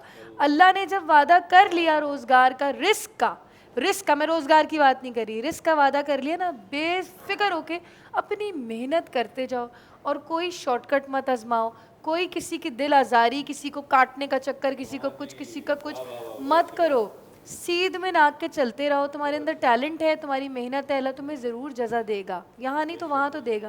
अच्छा, रिस्क की जब हम बात करते हैं तो रिस्क के अंदर सिर्फ रोज़गार शामिल नहीं होती। अब मैं ये बात भी अर्ज़ करना चाहती हूँ कि सिर्फ रोज़गार शामिल नहीं होती, रिस्क में अच्छे पड़ोसी शामिल होते हैं, आपकी औलाद शामिल होती है, आपका अच्छा लिबास शामिल होता है। यहाँ तक कि एक बात बताऊँ, खूबसूरत शक्ल भी रिस्क में शुमार होती है कि आपकी शक्ल, अगर अल्लाह ताला ने आपको खुद शक्ल बनाया है तो ये कैसा रिस्क है आपके पास कि आप किसी से मिलते हैं तो वो आपको ज़्यादा ऑब्लाइज करता है। भाई ह्यूमन फितरत है ना, अल्लाह मुसव्विर है, बनाने वाला है, तो लोगों को उसकी मखलूक को हुस्न भी पसंद है। अगर कोई आपका हसीन चेहरा अल्लाह ने बना दिया तो ये रिस्क आपको दिया है, इसकी कदर करें। इसीलिए कहते हैं कि अपना भी ख्याल रखना चाहिए, अपनी ज़ात का भी ख्याल रखना चाहिए। और औलाद से जहाँ तक बात आती है, मैं आज वही चाइल्ड केयर फाउंडेशन वाले लोग आए हुए थे सलमान, औलाद की बात आती है, वो भी रिस्क है, उसको संभालो और उसका शुक्र अदा करो। हम ऐसे छोटी छोटी बातें बोल जाते हैं कि अल्लाह एक तो इन लोगों ने तंग करके रखा हुआ है, एक तो तू पैदा हो गया है, ये भी माएँ बोलती हैं, है ना। तुम लोगों के होने से पहले तो मेरी ज़िंदगी इतनी अच्छी थी यार। उन माओं को देखो वो जो IVF के लिए तड़प रही हैं, वो जो 4-4 लाख का IVF हो रहा है, उसके लिए पहले तो पैसे नहीं है, दूसरा फिर चांसेस नहीं है, करेंगे, लग गया तो लग गया, नहीं लगा तो नहीं लगा, सही है। उसके बाद हम एक और बात देखते हैं सलमान के, आज मेरे बेटे ने ना 8 महीने का हो गया तकरीबन, वॉकर में उसको डालते थे तो वो आज उसने चलना शुरू कर दिया माशाल्लाह। तो वो चला वॉकर में, मतलब धक्के अपने आप को मारना शुरू कर दिया। तो ना उसकी बड़ी बहन कहती है, 5-6 साल की है ज़ियारा इधर, कहती है कि मम्मा एक तो जब से इसने चलना शुरू किया ना तंग करके रख दिया है, चीज़ें उठा के इधर से उधर फेंकता है। मैंने कहा बेटा ऐसी भी माएँ हैं जो फिजियोथेरेपी के लिए डेली जो हैं वो हज़ारों के नोट डेली फायजा डेली अस्पतालों में देती हैं कि हमारे बच्चे को चलना सिखा दो। हमारा बच्चा बोलना सीखे तो हम कहते हैं बहुत चटापटा करने लगा है, सर में दर्द हो गया है। वो माएँ देखो वो जो लिंग्विस्टिक्स के लिए, स्पीच थेरेपी के लिए जाती हैं, तो वो भी आई रबी को तो कज़िबान, वो कि रब तुम अपनी रब की किस किस नेमत को झुटलाओगे। और हम तो इन चीज़ों को छोटा छोटा समझ रहे हैं कि कितनी छोटी छोटी बातें बड़ी बड़ी नेमत है। सूरह रहमान खोल के देख लो तो अल्लाह ताला ने जो है वो हाँ ऐसी ऐसी नेमतें गिनवा दी हैं कि पत्थरों तक का जिक्र है, पत्थरों तक का जिक्र है। अब पत्थर को हम कहते हैं यार पत्थर क्यों पहनने हैं, पत्थर ही तो है पत्थर। अब मुझे इस बात का भी जवाब दीजिए कि हजरा अस्वद फिर पत्थर क्यों है। सही, अल्लाह ताला ने कोई भी चीज़ जो है वो बिला मकसद नहीं बनाई। और अगर पत्थर का कोई मकसद नहीं होता, बात कहाँ से कहाँ चली गई। हम नेमतों की बात कर रहे हैं, पत्थर की कोई फजीलत नहीं होती तो अल्लाह ताला सूरह रहमान में उसका जिक्र करके ना कहते कि तुम अपने रब की किस किस नेमत को झुटलाओगे। मेरा ख्याल है याकूत और मरजान का जिक्र है शायद, और मैं तो शायद करके ही सारी बातें करूंगी। जो यकीनी बातें पता चलेंगी वो पता चलेंगी हमारे प्यारे मुफ्ती साहब से। मुफ्ती जुल्फ़िकार शाह गिलानी साहब जो हैं वो सेट पे तशरीफ़ ला चुके हैं। अस्सलाम वालेकुम मुफ्ती साहब। सलाम वालेकुम मुफ्ती साहब। रहमतुल्लाह। अस्सलाम वालेकुम, जुम्मा मुबारक मौलाना। खैर मुबारक, आपको भी मुबारक। मुफ्ती साहब की हर जुम्मे को जो है, आज तो खैर जुम्मतुल विदा है, जुम्मतुल विदा मुबारक मुफ्ती साहब। हर जुम्मे को जो है मुफ्ती साहब थोड़ा सा लेट हो जाते हैं क्योंकि खुतबात होते हैं मसाजिद में दो जगह पे, और आए भी बेचारे हमारे मुफ्ती साहब रोज़े में गर्मी के अंदर आवाज़ बैठी हुई। कोई नहीं मुफ्ती साहब, हम आपको तंग करेंगे तो आपको सवाब मिलेगा, ठीक है? हाँ, ये भी है ना। नज़ूल कुरान के हवाले से बात हो रही है मुफ्ती साहब, और वही जिक्र हो रहा था कि कुरान में बड़ी से बड़ी और छोटी से छोटी चीज़ बता दी है। जी जी। साइंस की टेक्नोलॉजी के ऊपर भी हम बात कर रहे थे कि आज जो साइंसदान रिसर्चेस कर रहे हैं वो 1400 साल पहले अल्लाह ताला हमें बता के चले गए थे, है ना मुफ्ती साहब? ऐसा ही है। अब हम चाह रहे हैं कि आप हमारी मालूमात में इजाफा करें। बिस्मिल्लाहिर्रहमानिर्रहीम। अल्लाहु रब्बु मुहम्मदिन सल्लल्लाहु अलैहि वसल्लम नहनु इबादु मुहम्मदिन सल्लल्लाहु अलैहि वसल्लम। कुरान पाक को अल्लाह का कलाम कहा जाता है। कलाम इलाही होने के एतबार से कुरान पाक के अलावा 103 और अल्लाह के कलाम नाजिल हुए, जिनमें से 4 कुरान पाक को मिलाकर बाकायदा किताबें हैं और 100 सहाइफ हैं, आसमानी सहाइफ हैं। साहिब से क्या मुराद है? जिस तरह ये आपके हाथ में ये एक पेपर पकड़ा हुआ है, जी। हाँ, इस तरह छोटे छोटे सहाइफ हैं, वो 100 उनकी तादाद पहुँचती है। उन सब में, उन सहाइफ में तौरात, ज़बूर, इंजील मशहूर हैं, और तौरात शरीफ उन सहाइफ में सबसे छोटी किताब है। बाकी किताबें उन सहाइफ में सबसे बड़ी किताबें कहलाती हैं, और तौरात शरीफ की सबसे छोटी किताब होने का ये आलम है कि इमाम हुमैदी ने अल जमु बैन सहीहैन आपकी किताब, उसमें आपने इस बात को लिखा है कि तौरात शरीफ की सबसे छोटी आयत पूरी सूरह बकरा जितनी थी। छोटी आयत पूरी सूरह बकरा जितनी थी, इतनी बड़ी तौरात शरीफ थी। और तौरात शरीफ का वज़न 70 ऊँट उठा कर चला करते थे, और वो याकूत और ज़बरजुद की तख्तियों पर लिखी हुई थी। अभी आने से पहले कुछ आप इसी तरह की बातें कर रहे थे पत्थरों की। पत्थरों की इंद अल्लाह अहमियत ज़रूर है, ये अल्लाह ताला की एक खूबसूरत पैदावार है। इस पर फिर कभी बात करेंगे। तो कुरान मजीद और फुरकान हमीद का जो नुज़ूल है, ये अल्लाह ताला ने लिख कर नाजिल नहीं किया, बाकी सारी किताबें लिख कर अंबिया किराम को दे दी। अच्छा। मिसाल के तौर पर हज़रत मूसा अलैहिस्सलाम को पहले इरशाद फरमाया 30 दिन का चिल्ला करो, 30 दिन रहो। उस दौरान आपने मिसवाक इस्तेमाल कर ली। अच्छा, आपने जब मिसवाक इस्तेमाल की तो अल्लाह जल्ला मजदुल करीम ने इरशाद फरमाया कि मूसा अब 10 दिन और रहो। तुम ये जो रोज़ा रखते थे, तुम्हारे रोज़े रखने की वजह से तुम्हारे मुंह से जो ये बू आती थी, खुशबू, ये मुझे बड़ी अच्छी लगती थी, तुमने मिसवाक करके उसको ख़त्म कर दिया। अब तुम्हें चिल्ला पूरा करना पड़ेगा। यहाँ से बुजुर्गान दीन के चिल्ले का सबूत भी मिलता है। सूरह आराफ में ये आयत मौजूद है। तो हज़रत मूसा अलैहिस्सलाम को तौरात शरीफ लिखी हुई दी गई, ठीक है। हज़रत ईसा अलैहिस्सलाम को भी ज़बूर शरीफ लिखी हुई, इंजील शरीफ लिखी हुई दी गई। हज़रत दाऊद अलैहिस्सलाम को भी इंजील शरीफ, ज़बूर शरीफ लिखी हुई दी गई। लेकिन कुरान पाक लिखा हुआ नहीं दिया गया। कुरान पाक वक्तन फवक्तन, थोड़ा थोड़ा, ठहर ठहर के, वक्त के साथ साथ नाजिल होता रहा। अब इसकी बहुत सारी हिकमतें हैं कि कुरान पाक थोड़ा थोड़ा करके क्यों नाजिल हुआ जी। तो मुफस्सिरीन ने यहाँ पर बड़ी ही ईमान अफरोज़ बातें लिखी हैं। इमाम कस्तलानी ने यहाँ पर इस बात को लिखा है कि दरअसल अल्लाह जल्ला मजदुल करीम से हज़रत जिब्रील अमीन ने यह अर्ज़ किया था कि ए पाक परवरदिगार, मैं मूसा अलैहिस्सलाम से टोटल 11 मरतबा मिला हूँ, यूसुफ़ अलैहिस्सलाम से टोटल 4 मरतबा मिला हूँ, इब्राहीम अलैहिस्सलाम से टोटल 10 दफ़ा मिला हूँ, ईसा अलैहिस्सलाम से टोटल 8 दफ़ा मिला हूँ। और ये तेरे महबूब हैं, और मेरी तख्लीक का मकसद कुछ नहीं है। मेरी तख्लीक का मकसद है ये खुलिक़ जिब्रील लिखिदमति रसूलिल्लाह सल्लल्लाहु तआला अलैहि वसल्लम, कि जिब्रील को रसूलुल्लाह की खिदमत ही के लिए पैदा किया गया। तो मैं बार बार रसूलुल्लाह की किस तरह ज़ियारत करूँगा? तो अल्लाह ताला ने फरमाया कि ए जिब्रील, मैं थोड़ा थोड़ा कुरान भेजता रहूँगा, तुम जाते रहना और मेरे महबूब की ज़ियारत कर लेना। हज़रत जिब्रील अलैहिस्सलाम 24,000 मरतबा रसूलुल्लाह की ज़ियारत करने के लिए। अल्लाह जी, अल्लाह जी, अल्लाह जी, सुभान अल्लाह। जाते हैं छोटी सी ब्रेक पे, वापस आएंगे, मौजू को जारी रखेंगे। हमारे साथ रहना है बरकते रमज़ान में।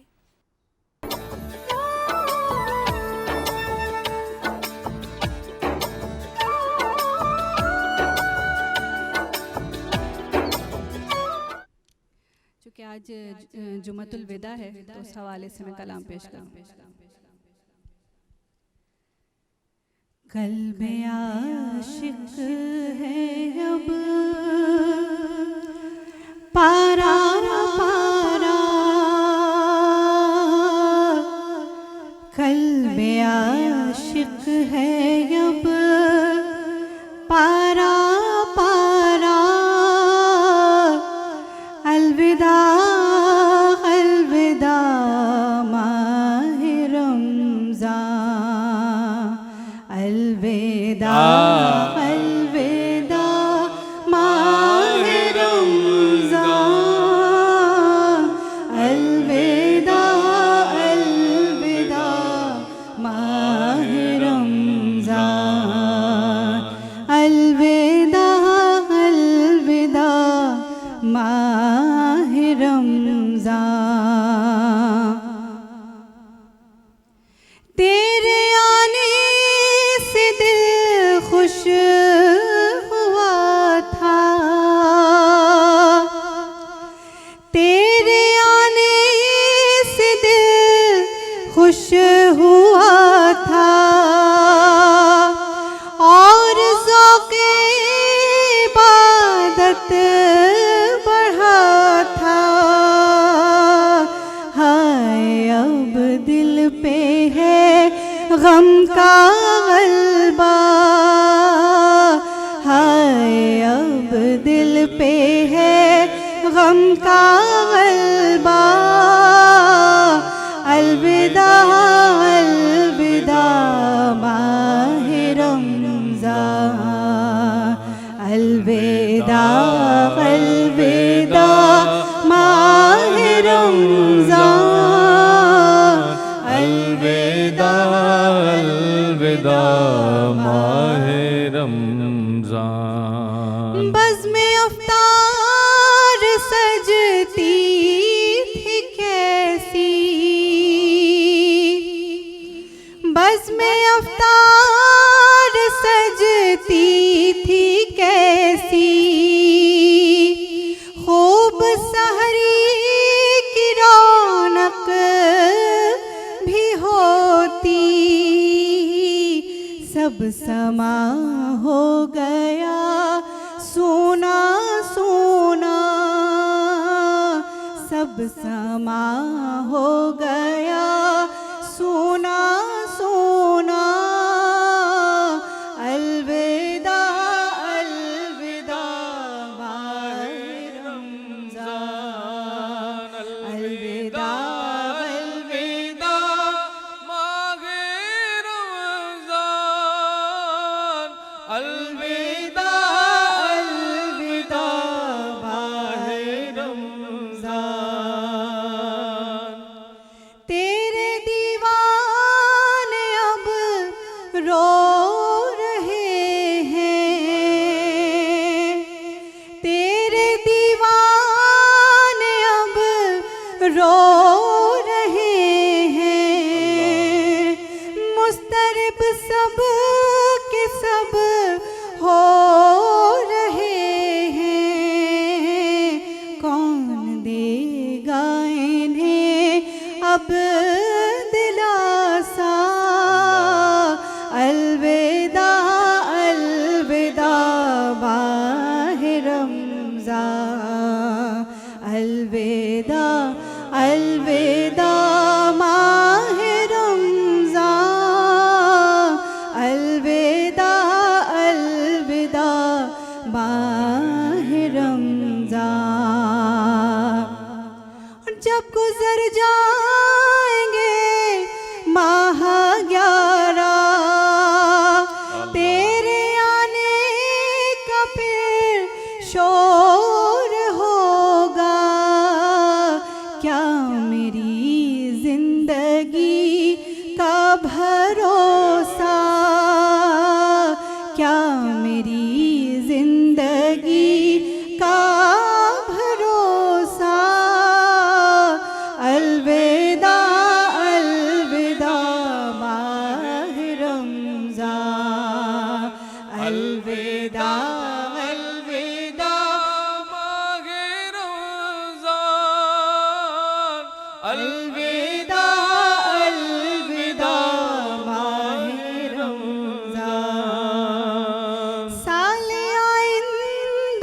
शाहे हरम तू, साले आइंदा शाहे हरम तू, करना हम सब पे इतना करम तू, तुम मदीने में रमज़ान दिखाना, अलविदा अलविदा माह रमज़ान, अलविदा अलविदा माह रमज़ान, अलविदा अलविदा माह रमज़ान, अलविदा अलविदा माह रमज़ान।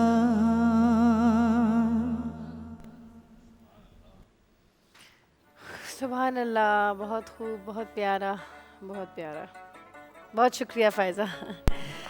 अच्छा सरवत आपा, नुज़ूल कुरान के हवाले से बात हो रही है। जैसे कि हमने इंट्रो में मैं बात कर रही थी कि आका पाक सल्लल्लाहु अलैहि वसल्लम की तैयारी की गई, बाकायदा अल्लाह ताला ने तैयार किया उनको नुज़ूल कुरान से पहले। उस हवाले से हमारे लिए इरशाद फरमाइएगा। देखिए हुज़ूर नबी करीम सल्लल्लाहु अलैहि वसल्लम जो 40 बरस जिसमें ऐलान रिसालत नहीं किया था, दर हकीकत वो भी हुज़ूर नबी करीम सल्लल्लाहु अलैहि वसल्लम का एक इंट्रोडक्शन था मक्के की सरज़मीन पर। इसलिए कि अगर कुफ़ार मक्का मुशरिकीन मक्का सादिक़ और अमीन कह रहे थे, तो दर हकीकत हुज़ूर नबी करीम सल्लल्लाहु अलैहि वसल्लम को वो पहचान रहे थे, वो शनाख्त कर रहे थे कि एक ऐसी शख्सियत इनके दरमियान में मौजूद है। वरना तो हुज़ूर नबी करीम सल्लल्लाहु अलैहि वसल्लम की आमद से क़बली मोजज़ात का ज़हूर है। जब हुज़ूर नबी करीम सल्लल्लाहु अलैहि वसल्लम दुनिया में तशरीफ़ नहीं लाए थे, तो रिवायत ये कहती है कि ये वही साल था कि जब अब्राहा के लश्कर ने हमला किया था खाना काबा पर, और हज़रत अब्दुल मुत्तलिब जब गए अपने ऊँटों की चोरी के लिए अब्राहा से बात करने के लिए, तो अब्राहा ने कहा कि ए अब्दुल मुत्तलिब, मैं तो, तुम इतने बड़े सरदार हो, मैं तो ये समझ रहा था कि तुम आओगे कि खाना काबा के लिए कुछ बात करोगे, तुम अपने ऊँटों के लिए बात करने के लिए आए हो।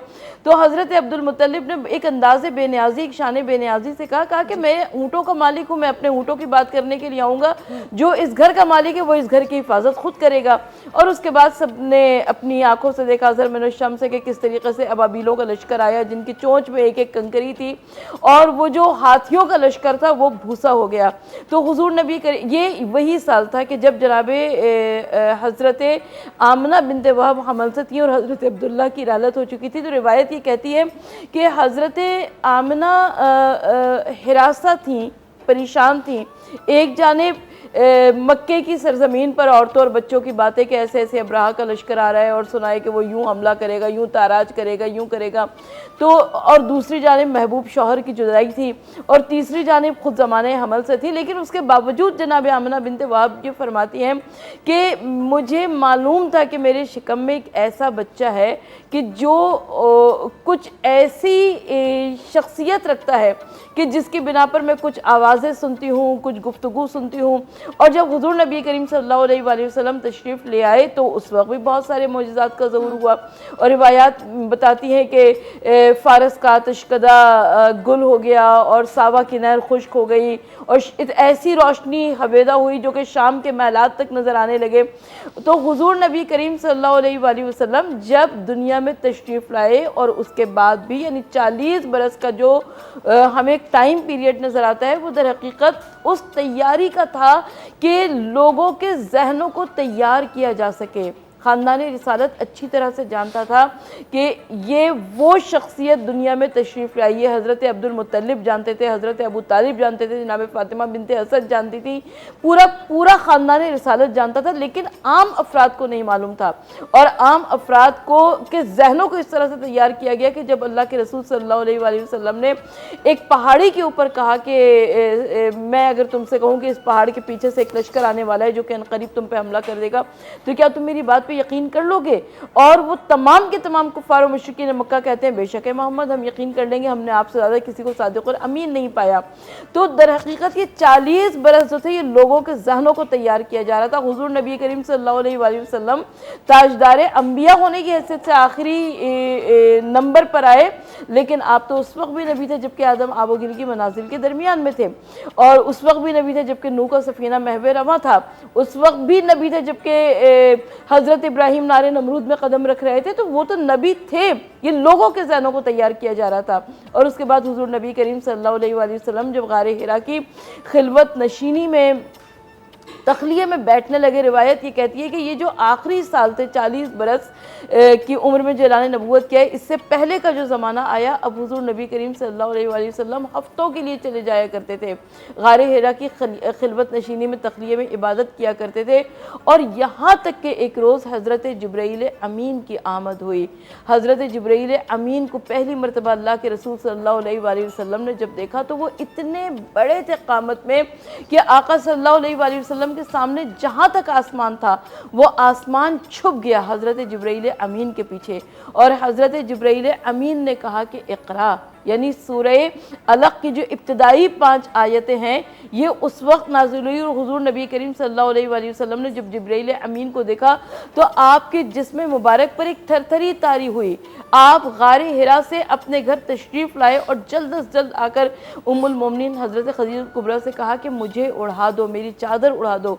और उस वक्त जनाब खदीजा ने तसल्ली दी, तशफ़ी दी, कहा कि मोहम्मद अल्लाह आपको ज़ाया नहीं होने देगा, इसलिए कि आप यतीमों और बेवाओं की खबर गिरी करते हैं, आपकी रूह मुबारक को देखकर बारिशों के लिए दुआएं मांगी जाती हैं, आप गरीबों का सहारा हैं।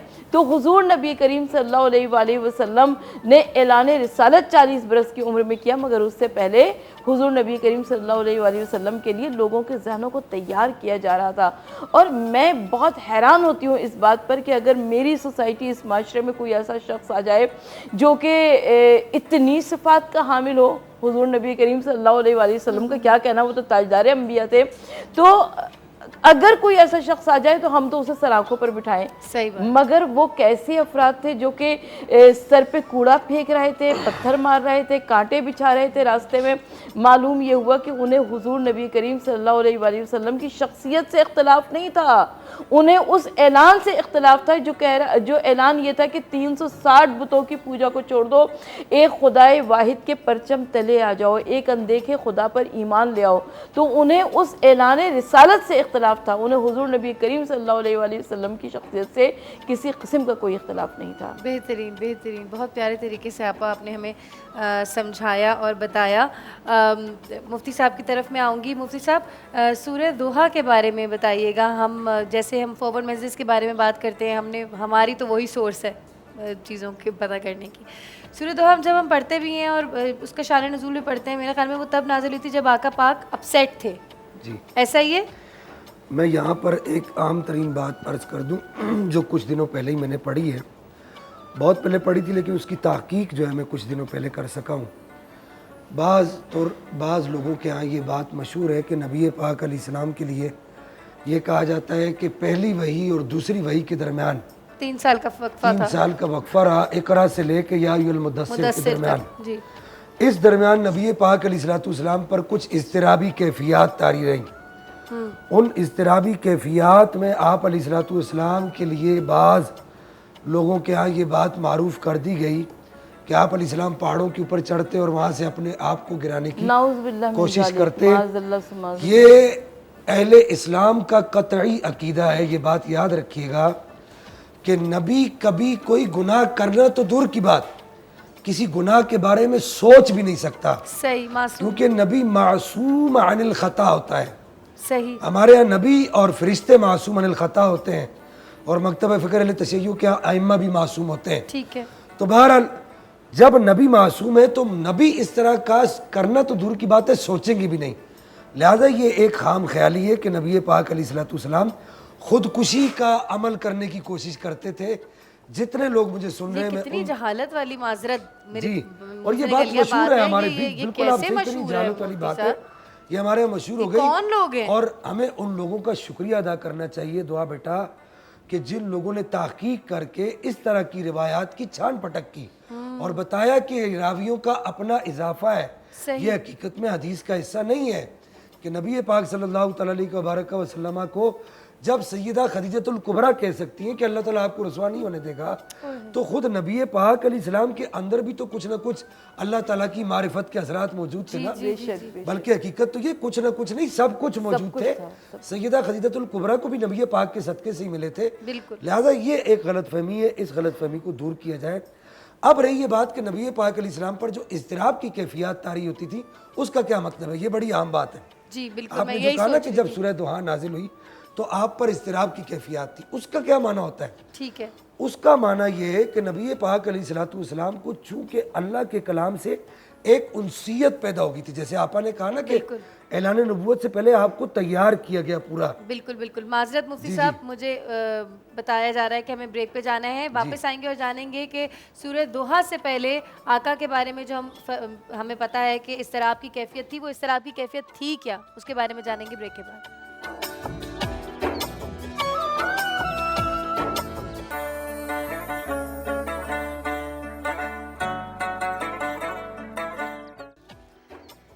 अस्सलाम वालेकुम जी, बरकत रमज़ान में वापस आ गए हैं और 27वीं का रोज़ा है आज, और 27वीं के शब को और रोज़े वाले दिन के वक्त भी बहुत बाबरकत काम हुए दुनिया में, जिसमें से एक क़याम पाकिस्तान था जिसके बारे में बात हमने कल की थी। आज हम नज़ूल कुरान के हवाले से बात कर रहे हैं, जो कि कायनात का सबसे एक हसीन मंज़र था जब हज़रत जिब्राइल अमीन जो है वो आका पाक सल्लल्लाहु अलैहि वसल्लम पे कुरान की पहली आयात इकरा से जो शुरू होती हैं वो लेकर आए थे और उनके सीने पे उतारी थी। अच्छा, हम लोगों ने बात करी अभी तक कि नबी करीम सल्लल्लाहु अलैहि वसल्लम का नज़ूल से पहले क्या मामलात थे, और फिर अब हम आए हैं कि जो है वो पहली आयात नाज़िल हो चुकी हैं, 3 साल का वक्फ़ा आ चुका है। यहाँ पे कहा जाता है कि आका के दिल के अंदर इस्तराब पैदा होता है। उस इस्तराब की कैफियत क्या थी कि जिसके लिए सूरह दोहा नाज़िल हुई? मुफ्ती साहब जवाब देंगे। याद से यहाँ मुराद ये कि नबी पाक अलैहिस्सलाम को चूँकि ऐलान नबूवत से पहले भी बाकायदा तौर पर वही के बोझ को उठाने के लिए पूरा तैयार किया गया। जी। पहले रुया सालिहा यानी सच्चे ख्वाब आप अलैहिस्सलाम को दिखाए गए, उसके साथ साथ आप सल्लल्लाहु अलैहि वसल्लम की फिरासत को इतना बढ़ा दिया गया जी, खलवत का शौक, आप अलैहिस्सलाम को खलवत नशीनी का शौक हुआ। उसके बाद आप अलैहिस्सलाम की फिरासत इतनी बढ़ गई कि आप अलैहिस्सलाम किसी चीज़ को भी देखते थे ना तो उसके नतीजे को पहुंच जाते थे कि इस चीज़ का नतीजा क्या होगा। इसी तरीके से नबी पाक अलैहिस्सलाम का कश्फ भी इतना बढ़ गया। ठीक है। अच्छा, यहाँ ये बात अर्ज कर दूं कि कश्फ और फिरासत में फ़र्क है। कश्फ में जो है, मैं ये अर्ज कर देता हूँ, कश्फ ये है कि किसी भी शय के ज़ाहिरी असबाब को देखकर जो नतीजा निकाला जाता है, वो असबाब के ज़रिए से जो नतीजा निकलता है वो कश्फ होता है।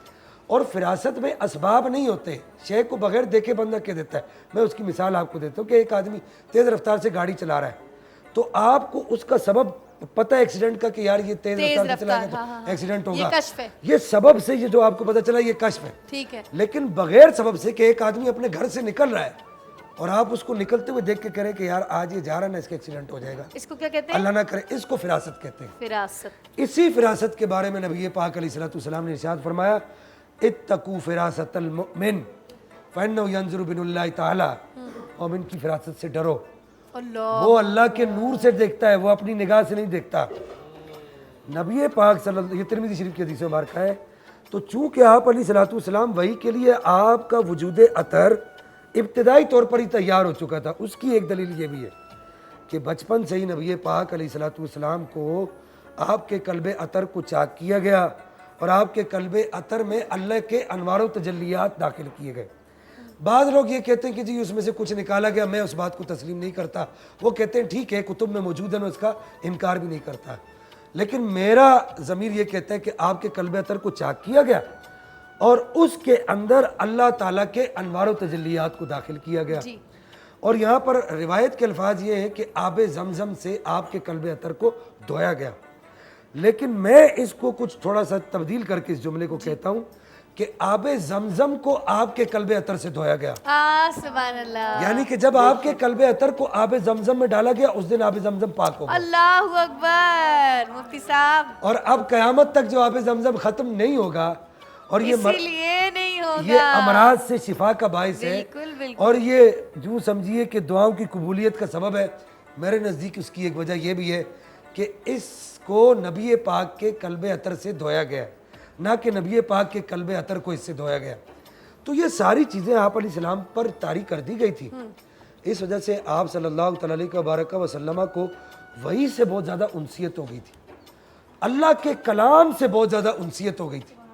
जैसे बच्चे को माँ से उनसियत हो जाती है तो बच्चा माँ के बगैर तड़पता है, इज़्तिराब की कैफियत में रहता है। इसका मतलब ये नहीं होता कि बच्चा गलत कर रहा है, इसका मतलब ये होता है कि बच्चा अपनी माँ के फिराक में अपने ख्यालात का इजहार कर रहा है। बल्कि यहाँ तक कि आप ये देखें कि आज साइंस इस बात को मान रही है कि माँ अगर कहीं आसपास काम कर रही होती है तो बच्चा नहीं रोता, लेकिन माँ अगर घर की दहलीज क्रॉस करे, गैलरी में जाए तो बच्चा रोने लग जाता है। उसकी वजह क्या है? वजह यही है कि बच्चे को माँ की खुशबू का एहसास होता है। तो जब नबी पाक अलैहिस्सलाम को वही से उनसियत हो गई ना, तो आप सल्लल्लाहु अलैहि वसल्लम को उसकी उनसियत का एहसास हुआ। तो जब वही आना रुक गई तो अब उसके रुकने के सबब आप अलैहिस्सलाम पर एक इश्क की कैफियत तारी हुई, एक मोहब्बत की कैफियत तारी हुई। उन कैफियत को इज़्तिराबी कैफियत कहा जाता है। तो फिर वो आयत करीमा नाज़िल की गई, वद्दुहा वल्लैलि इज़ा सजा। ए महबूब आपके चेहरे की कसम, ए महबूब आपकी जुल्फ़ों की कसम, वलल आखिरतु खैरुल लका मिनल ऊला। ए महबूब आप सल्लल्लाहु अलैहि वसल्लम की हर आने वाली घड़ी पिछली घड़ी से बेहतर होगी। यहाँ पर सिर्फ मैं एक बात अर्ज़ कर दूँ, कुरान अल्लाह की किताब है, लेकिन इसमें अल्लाह जल्ला मजदुल करीम अपने महबूब के चेहरे की कसमें क्यों कहा रहा है? सुभान अल्लाह। मुफ्ती साहब, ऐसा इसका तो मतलब वाकई ये कभी हुआ सोचा कि ही नहीं। कुरान किताब अल्लाह की है। वन लाइनर में एक आपको एक वन लाइनर बात कह दूं कि कुरान किताब अल्लाह की है लेकिन नात रसूलुल्लाह की है। अल्लाह जी, अल्लाह जी, अल्लाह जी, सुभान अल्लाह। इस खूबसूरत से जुमले पे आते हैं फिर नात की तरफ, कलाम की तरफ।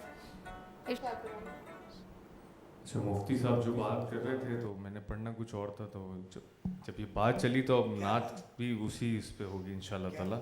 एक बार दुरूद पाक पढ़ लीजिए, अल्लाहुम्मा सल्ली अला अल्लाहुम्मा सय्यिदिना सल्ली अला मुहम्मदिन बारिक वसल्लिम वसल्लम अलैहि।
अनफसे दो जगह सरवरे सरवरा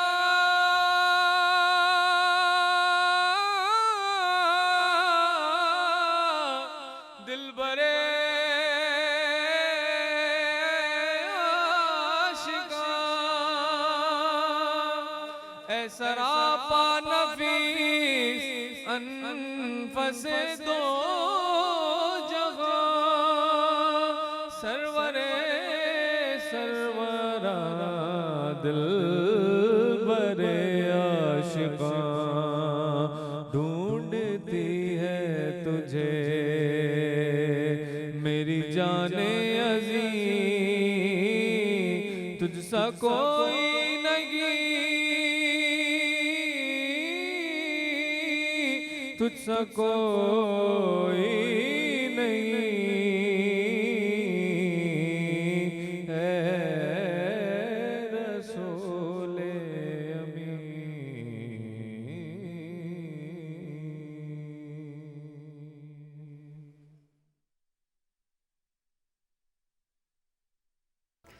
बिस्मिल्लाहिर्रहमानिर्रहीम, अस्सलाम वालेकुम। अफ्तार मज़ेदार शेफ़ समरीन के साथ।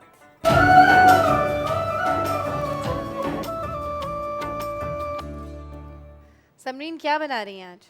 आज हम बना रहे हैं smoky potato hearts. Oh wow. क्योंकि अब ईद आ रही है, 2 से 3 दिन रह गए हैं ईद आने में, तो सोचा कि अब अफ्तार से ज़्यादा हम थोड़ा सा ईद पे फोकस कर लें कि ईद ट्रॉली में आप लोग ये रख सकें। और ये मज़े की बात ये है कि एक दफ़ा बना गई, ईजी तो है ही रेसिपी एज़ यूजुअल, फ्रीज़ कर सकते हैं, फ्रीज़ आराम से कर सकते हैं आप इसको। बिस्मिल्लाहिर्रहमानिर्रहीम के साथ अपना स्टार्ट करते हैं रेसिपी। ये मैंने आधा किलो आलू लिए हैं। आधा किलो आलू को मैंने एज़ यूजुअल मैश कर लिया बॉईल करके। अब इसके अंदर हम तकरीबन डाल रहे हैं 1 टीस्पून नमक, 1 टीस्पून चिकन पाउडर, 1 टीस्पून काली मिर्च, और इसमें आज हम कुटी हुई मिर्च भी डालेंगे। ठीक है, ये भी तकरीबन 1 टीस्पून जाएगी। और इसके साथ जाएगा 1 टीस्पून चाट मसाला। इसको डालने के बाद अच्छी तरह मिक्स करेंगे। और इसके साथ मैंने यहाँ रखा हुआ है, आप देखें, ये मैंने चिकन को मैरिनेट किया था चिकन टिक्का मसाला के साथ, और थोड़े से ऑयल और लहसुन अदरक के साथ मैंने इसको पका लिया था। ठीक है। इतना पकाया कि चिकन गल जाए और इसका जो चिकन का अपना पानी है वो इसी के अंदर खुश्क हो जाए। फिर उसके बाद आप चाहें तो इसको हाथ से भी श्रेड कर सकते हैं, मैंने चॉपराइज़ किया है इसको। ये करने के बाद अच्छा, हम इसमें क्यों पहले से मसाले मिक्स कर रहे हैं? क्योंकि ये ऑलरेडी फ्लेवर्ड है, इसमें तो ऑलरेडी फ्लेवर है ना। आलू जो है वो बिल्कुल फीके थे। ठीक है जी। और अगेन दुआ, अगर जो वेट वॉचर्स हैं उन्हें परेशान होने की ज़रूरत नहीं है, वो छिलका उतार के इसको फिर बॉईल कर सकते हैं ताकि इसका एक्सेस कार्बोहाइड्रेट जो है वो पानी में, जो स्टार्च होता है इसमें ना, वो पानी में डिज़ोल्व हो जाएगा। तो ये कि इसमें जो लोग कहते हैं ना आलू खा के मोटे हो जाएंगे, तो छिलका उतार के बॉईल कर लें। छिलका उतार के बॉईल कर लें तो पानी में चला जाए, वो पानी फेंक दें। वहीं रहेंगे ऑफ कोर्स न्यूट्रिशन तो उसमें रहेगा बिल्कुल। ठीक है जी, ये मिक्स हो गया। अब ये मिक्स करने के बाद हम इसमें तकरीबन 1 पाव चिकन है, सही है, आधा किलो आलू में, यानी आधी क्वांटिटी रहेगी। जितने आलू उसकी आधी क्वांटिटी में चिकन। इसको चिकन को करने के बाद आपने अच्छे से इसको पहले मिक्स करना है, बहुत अच्छी तरीके से, ताकि इवनली इसमें स्मूथली मिक्स हो जाए। अच्छा, ये काम जैसे आप कह रही थी दुआ कि हाथ से ज़्यादा बेहतर तरीके से हो सकता है ना, आप इसको हाथ से मिक्स कर लें तो ज़्यादा मुनासिब है। इसको मिक्स करने के बाद फिर हम इसको छोटे छोटे पहले बॉल्स बनाएंगे और फिर हम इसके हार्ट्स बनाएंगे। मैं ये बाकी का मिक्स कर बिल्कुल, आप मिक्स करें। तब तक मैं एक प्लेट लेके आप लोगों को इसकी शेप बता दूं कि शेप बनेगी कैसे ना इसकी। अल्लाह, मिक्स करने के लिए भी ताकत चाहिए, ताकत चाहिए। अच्छा, ये मिक्स करने के बाद मैंने थोड़ी सी बॉल्स बना के रखी थी, इसी में से बैटर लिया, इसकी बॉल्स बनाई। बॉल्स बनाने के बाद इसका शेप देखें, इसको हमने पहले थोड़ा सा फ्लैट करना है कबाब की तरह, लेकिन बिल्कुल पतला नहीं करना। फिर इसको ऐसे फिंगर में पकड़ के आपने ऐसे फिंगर से इसको दबाना है नीचे करके, और फिर हाथ पे रख के इसको ऐसे शेप देनी है। अच्छा, ये काम बड़े मज़े से आप लोग कटर से कर सकते हैं, हार्ड कटर आता है ना, आप इसको ग्रीस करें किसी प्लेट को, उसमें मोटी सी लेयर आलू की लगाकर, ये जो बैटर आपने जो बनाया है ना, मिक्सचर बनाया, इसकी लेयर लगाकर और आप उसको कटर से कटिंग कर सकते हैं। बट जैसे हम हमेशा कहते हैं सबके पास कटर नहीं होता, तो क्या अब वो ये स्मोकी हार्ट्स नहीं खा सकते? बिल्कुल खा सकते हैं। तो ये इस तरह करके आपने आपके ऊपर डिपेंड करता है कि आप में कितनी अक्ल है जी। आप और कैंची से भी बना सकते हैं, आप हाथ से भी बना सकते हैं। बिल्कुल, कैंची से तो इवन स्टार भी बन सकता है ना, वो छुरी से कैंची से भी बन जाएगा दुआ। अच्छा, आराम से बन जाएगा कैंची से, वो ज़्यादा कन्वीनियंट रहेगा। आप हाथ में पकड़ के उसके, जैसे स्टार अगर बनाना है ना आपने, तो आप स्टार के लिए गोल बिल्कुल कबाब की जैसे टिकिया बनती है वैसे बनाएं। और अगर आप इतने एक्सपर्ट हैं, आपका आर्ट इतना अच्छा है, तो आप बना लें। ठीक है जी, ये इस तरह करके हम इसके हार्ट शेप देंगे और हार्ट शेप देने के बाद इसकी कोटिंग करेंगे। अच्छा, इसका साइज़ आपके अपने ऊपर, ये हम इसमें करेंगे क्रम्स में और एग में, बस सिंपल है, ये हम आगे ले आते हैं जी, बिल्कुल। अच्छा, शेप और साइज़ जो है वो टोटली आप पे डिपेंड करता है कि आपको इसका कितना शेप रखना है और कैसी शेप रखनी है, कैसी शेप और कितना बड़ा साइज़ रखना है, डिपेंड करता है ना। अच्छा, ऑयल हम जब तक ऑयल गरम करने रख देते हैं। कश्मीर बनास्पति हमारे पास रोज़ाना की तरह आज भी मौजूद है। अच्छा, मैं आज ये सोच रही थी कि 27 दिन का खाना हमने बनाया है इतने सारे लोगों का और अभी भी कश्मीर बचा हुआ है। बिल्कुल, और हमारी कढ़ाई में भी काफ़ी सारा तेल है। जी बिल्कुल, हेल्दी खाने बनाती है, ज़्यादा ऑयल भी नहीं इस्तेमाल करती है। बहुत शुक्रिया आप। कम खर्च, बाला नशीन।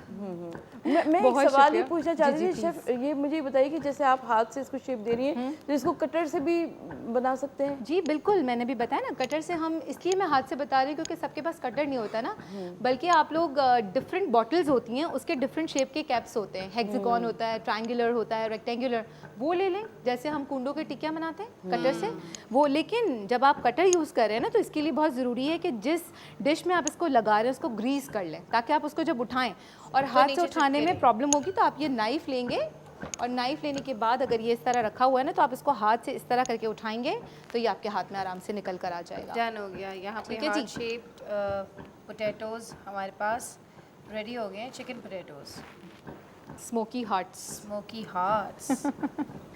थोड़ा सा नाम डिफरेंट हो, थोड़ी सी शेप डिफरेंट हो, प्रेजेंटेशन कर दें तो आपकी वही आम सी चीज़ जो है ना, अगर स्पेशल हो जाती है। अभी देखिए हम इसको क्या करते हैं, अगर हम सिंपल कबाब की शेप दे देते, टिक्कियाँ बनाकर फ्राई करते, तो वो इतना अपीलिंग नहीं लगता ना दुआ।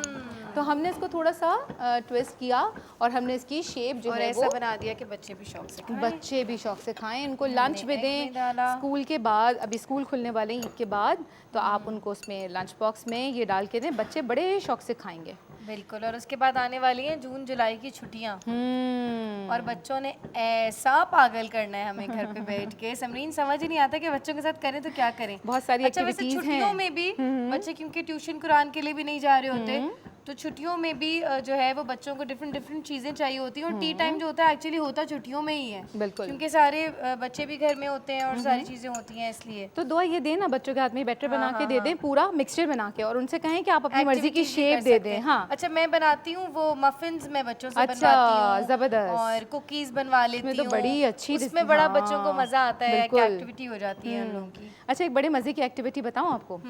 ये जो हमारे पास पास्ता आता है, ये कलर्ड भी होता है, मैक्रोनीज जो होती हैं, हाँ कलर्ड भी होती है, आराम से मिल जाता है। नहीं मिले कोई बात नहीं है, फूड कलर लें, थोड़ी देर उसमें डिप करें, कलर हो गया। वाह, सही है। अच्छा, अब इसको क्या करें, ये हम कुकिंग के लिए नहीं बता रहे, हम आपको बता रहे हैं एक और एक्टिविटी के लिए। आपने क्या किया, बच्चों को स्ट्रिंग्स दे दी, मोटी वाली डोरी, और पास्ता दे दिया, उनसे कहीं बना के अपने लिए नेकलेस बनाए, ब्रेसलेट बनाए। वाह, जबरदस्त। तो बच्चों की इंगेजमेंट के लिए तो बेशुमार हमारे पास एक्टिविटीज़ हैं, वो कर सकते हैं। और इस तरह की चीज़ें बना कर ना, बच्चों से ही कहें कि आपको जो खाना है ना, चले मम्मा की हेल्प करें। हाँ जी, और वो करके आपने उसको बिजी भी कर दिया बच्चों को और अपना काम भी आसान कर दिया। पता है बच्चे फिर इस तरह ना हाइपर भी नहीं होते, और उन्हें बड़े आराम से एक जगह बैठ के कर लेते हैं काम। बिल्कुल। अच्छा, मुझे सब कहते हैं कि दुआ को ज़िंदगी में हर चीज़ की बहुत जल्दी रही है। जैसे बहुत सारी चीज़ें मैंने मुझे लगता, लोगों को लगता है मैंने शादी बहुत जल्दी कर ली, हज बहुत जल्दी कर लिया, बच्चों को कुरान के लिए बहुत जल्दी भेज दिया, स्कूल में एडमिशन 18 महीने में करा दिया। छोटे छोटे होते थे बेचारे, और बाप कहता था जुल्म कर रही हो, इनको मत भेजो अभी स्कूल। तो मैंने वो भी हर चीज़ जल्दी। बिल्कुल इसी तरह मेरे बच्चों को चाय बनानी आती है, 5-6 साल की उम्र में मुझे बना के देते हैं, और मेरी बेटी रोटी बेलती है छोटी सी खड़े होकर स्टूल के ऊपर। तो जितनी जल्दी चीज़ें मुझे ये ज़हनी तौर पे होता है कि पता नहीं ज़िंदगी कितनी है, और जो चीज़ें मैं सिखाऊंगी इनको कोई और नहीं सिखा सकता। बिल्कुल जी। अब अल्हम्दुलिल्लाह 5 साल की है, पहला रोज़ा भी रख लिया, 5 पारे शुरू के उसके ख़त्म अल्लाह ताला ने करवा दिए। तो बस जो अल्लाह ताला ने जिम्मेदारियाँ दी हैं वो जल्द इंसान कर दे, ज़िंदगी का कुछ पता नहीं होता। आमीन। लेकिन ये जो लड़कियों की तरबियत होती है ना, ये इसी तरीके से होती है। बिल्कुल। आप वो माओ के साथ रहकर बहुत कुछ करना सीख जाती हैं। बिल्कुल। और आपा पिछले दिनों सुहेल कह रहे थे कि मुझे कुरान जो है वो रिवाइज करना है ना, क्योंकि जाहिर है हम लोग भूल जाते हैं जेर ज़बर और वो सारी चीज़ें, तजवीद। तो ज़ियारा अपने बाप को बैठ के कल कुरान पढ़ा रही थी, बाबा ऐसे नहीं, ये यूं नहीं, ये यूं है। तो मैंने कहा कि सफल हो गई, थोड़ी बहुत तो हो रही है सफल, है ना। बहुत अच्छा हो गया दुआ। जैसे आपा ने कहा कि बच्चों की जितनी अर्ली एज में उनकी ट्रेनिंग स्टार्ट कर देना तो उनका ब्रॉटअप उतना ही अच्छा होता है। बिल्कुल। अच्छा, ये फ्राई हम लोगों ने करना शुरू कर दिया। बिल्कुल जी, फ्राई करना शुरू पहली कर लॉट दिया है। हमारी जा चुकी है। बिल्कुल जी, जा चुकी है। और ये फ़ौरन से, क्योंकि इसमें एवरीथिंग इज कुक्ड, तो हमें इसमें बहुत ज़्यादा टाइम भी नहीं लगेगा ना। बिल्कुल, इसकी फ्राइंग में फ़ौरन से हो अभी तो जाएगा। रमज़ान चल रहे हैं, वरना ये पकते पकते पहली लॉट उतरती है ना, तो पहली लॉट वो वाली होती है जो हम भी खाएंगे, चख के देखूं मैं, बताऊं क्या है इसमें कम। वो पहली लॉट खत्म ही हो जाती है। जिस तरह कड़ी बनाते हैं, अब कड़ी के लिए पकोड़े बनाए तो आधे तो पहले बच्चे खा जाते हैं, उनके अलग पकोड़े बनाने पड़ते हैं, फिर उसके बाद कड़ी के लिए जाते हैं, है ना। ऐसा मेरे साथ ना फिश बनाते वक्त होता है जी मुफ्ती साहब। और वो जो खातून खाना जो पका रही होती है वो सबसे पहले खाती है चखने के लिए, नमक मिर्च चखने के लिए। अच्छा आपा, मज़े की बात बताऊं, मेरा रिकॉर्ड है, मैंने पकाने के दौरान आज तक कभी चखा भी नहीं, कभी भी नहीं चखा, पता नहीं क्यों। अब मैं क्या बोलूं इस पर। आपके पास मैं एक्सेप्शनल केस हूँ ये कहते हैं, क्योंकि सब करते हैं, रूहानी ताकत हो सकती है ये। तो देखिए ना, एग्जाम्पल आपके सामने, रोज़े में अल्हम्दुलिल्लाह बना रही होती हूँ, लेकिन आप लोग ही बता रहे होते हैं कि नमक मिर्च, मुझे यही होता है, टेंशन हो रही होती है, लेकिन अल्लाह का बहुत शुक्र है हाथ सेट हो गया है चीज़ों पे। ये सारी बातें करने का अफ्तार मज़ेदार सेगमेंट में मकसद ये होता है कि हम आप लोगों के साथ रिलेट करें और हम सबको पता चले कि सबकी ज़िंदगियाँ एक जैसी हैं। क्योंकि अक्सर हम लोग टेलीविज़न पे जिन लोगों को देखते हैं, हम समझते हैं कि उनकी ज़िंदगी हमसे बहुत मुख्तलिफ होगी। ऐसा बिल्कुल भी नहीं होता। घर जाके सबके बच्चे रो रहे होते हैं और सब उसी तरह हांडी रोटी भी कर रहे होते हैं।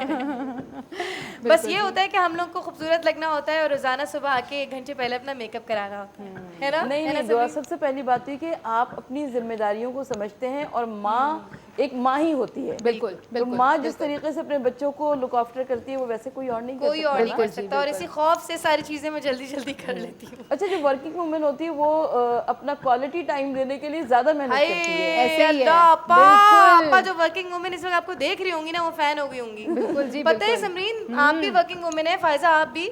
हम लोग के बारे में ये एक गुमान किया जाता है कि हम अपने बच्चों को वो टेंशन नहीं दे पाते। अलबत्ता हम लोग लिटरली तड़प रहे होते हैं बच्चों के साथ वो टाइम स्पेंड करने के लिए, और मुझे लगता है कि हम लोग ज़्यादा देते हैं क्योंकि हम लोग बाकायदा वो टाइम निकाल के बच्चों के साथ स्पेंड कर रहे होते हैं। जी बिल्कुल बिल्कुल। और हम पे वर्कलोड भी ज़्यादा होता है। एक तो working as a working women तो हम बाहर निकल ही रहे हैं, काम कर रहे हैं, बट इसके साथ साथ हमें ये होता है कि हम वीकेंड पे कोशिश करते हैं कि रूटीन डेज के लिए हम अपना काम प्रायरली हाफ डन करके रखें, ताकि हमें रूटीन डेज में जाना है, क्योंकि हमें तो हर चीज़ प्रॉम्प्टली करनी है ना, चाहे वो बच्चों की हो चाहे वो हस्बैंड की हो। अच्छा, आलू भी गले हुए थे, चिकन भी गली हुई थी, तो मुझे लगता है फ्राइंग में ज़्यादा टाइम नहीं लगा हमारा। बस ये देखिए गोल्डन कलर आना चाहिए, प्यारा सा गोल्डन आ गया है जी, थोड़ा सा। अच्छा, अगर एक चीज़ और बताऊं, अगर आप इस पोजीशन पे निकाल लेंगे ना, ये देखें जब बिल्कुल लाइट गोल्डन कलर है, तो इसकी क्रिस्पनेस वो नहीं रहेगी, सॉफ्ट हो जाएगी जबरदस्त, थोड़ा सा।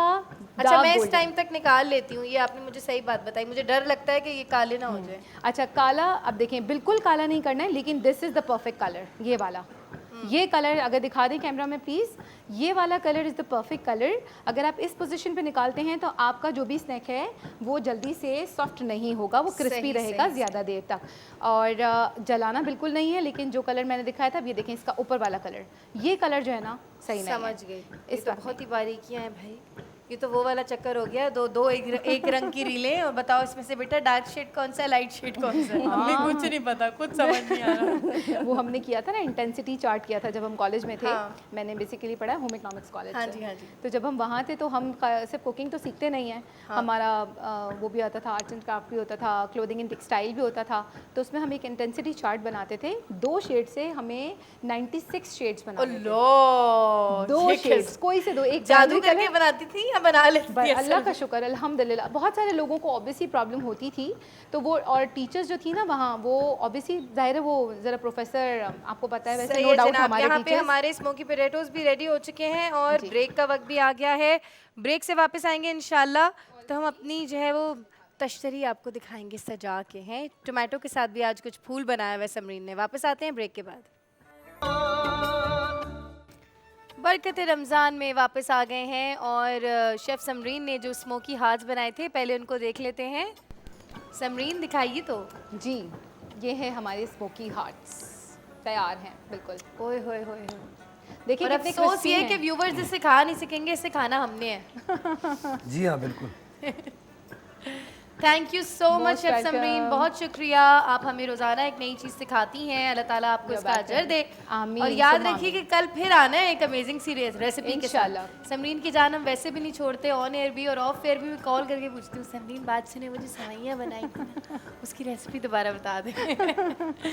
अच्छा जी, नज़ूल कुरान के हवाले से बात हो रही थी और जैसे कि मैंने अपने इंट्रो में जो जो चीज़ें डिस्कस करी थी, जो पॉइंटर्स आपको बताए थे, उनके बारे में तो हमने डिस्कशन कर ली। एक चीज़ रह गई है, वो ये कि जो हम साइंटिफिक रिसर्चेस के हवाले से बात कर रहे थे, उस हवाले से हम अब बात करेंगे मुफ्ती साहब से कि जो जैसे एक दिल का ECG होता है और उसकी हमें मूवमेंट पता चलती है दिल की, वैसे ही साइंसदानों ने अब ये रिसर्च मुकम्मल कर ली है। हम सभी को पता है कि जब ब्रेन का EEG होता है तो हमारी ब्रेन वेव्स जो हैं वो अल्फ़ा स्टेट में चली जाती हैं, यानी कि वेरी रिलैक्स स्टेट में, बहुत ज़्यादा पुरसकून स्टेट में, जब एक इंसान कुरान सुन रहा होता है या पढ़ रहा होता है। और ये रिसर्च करी तब थी जब सूरह रहमान का जो इलाज हमें बताया है डॉक्टर जावेद होते हैं लाहौर में, वो बताते हैं सभी को कि दिन में 3 दफ़ा सूरह रहमान खामोशी से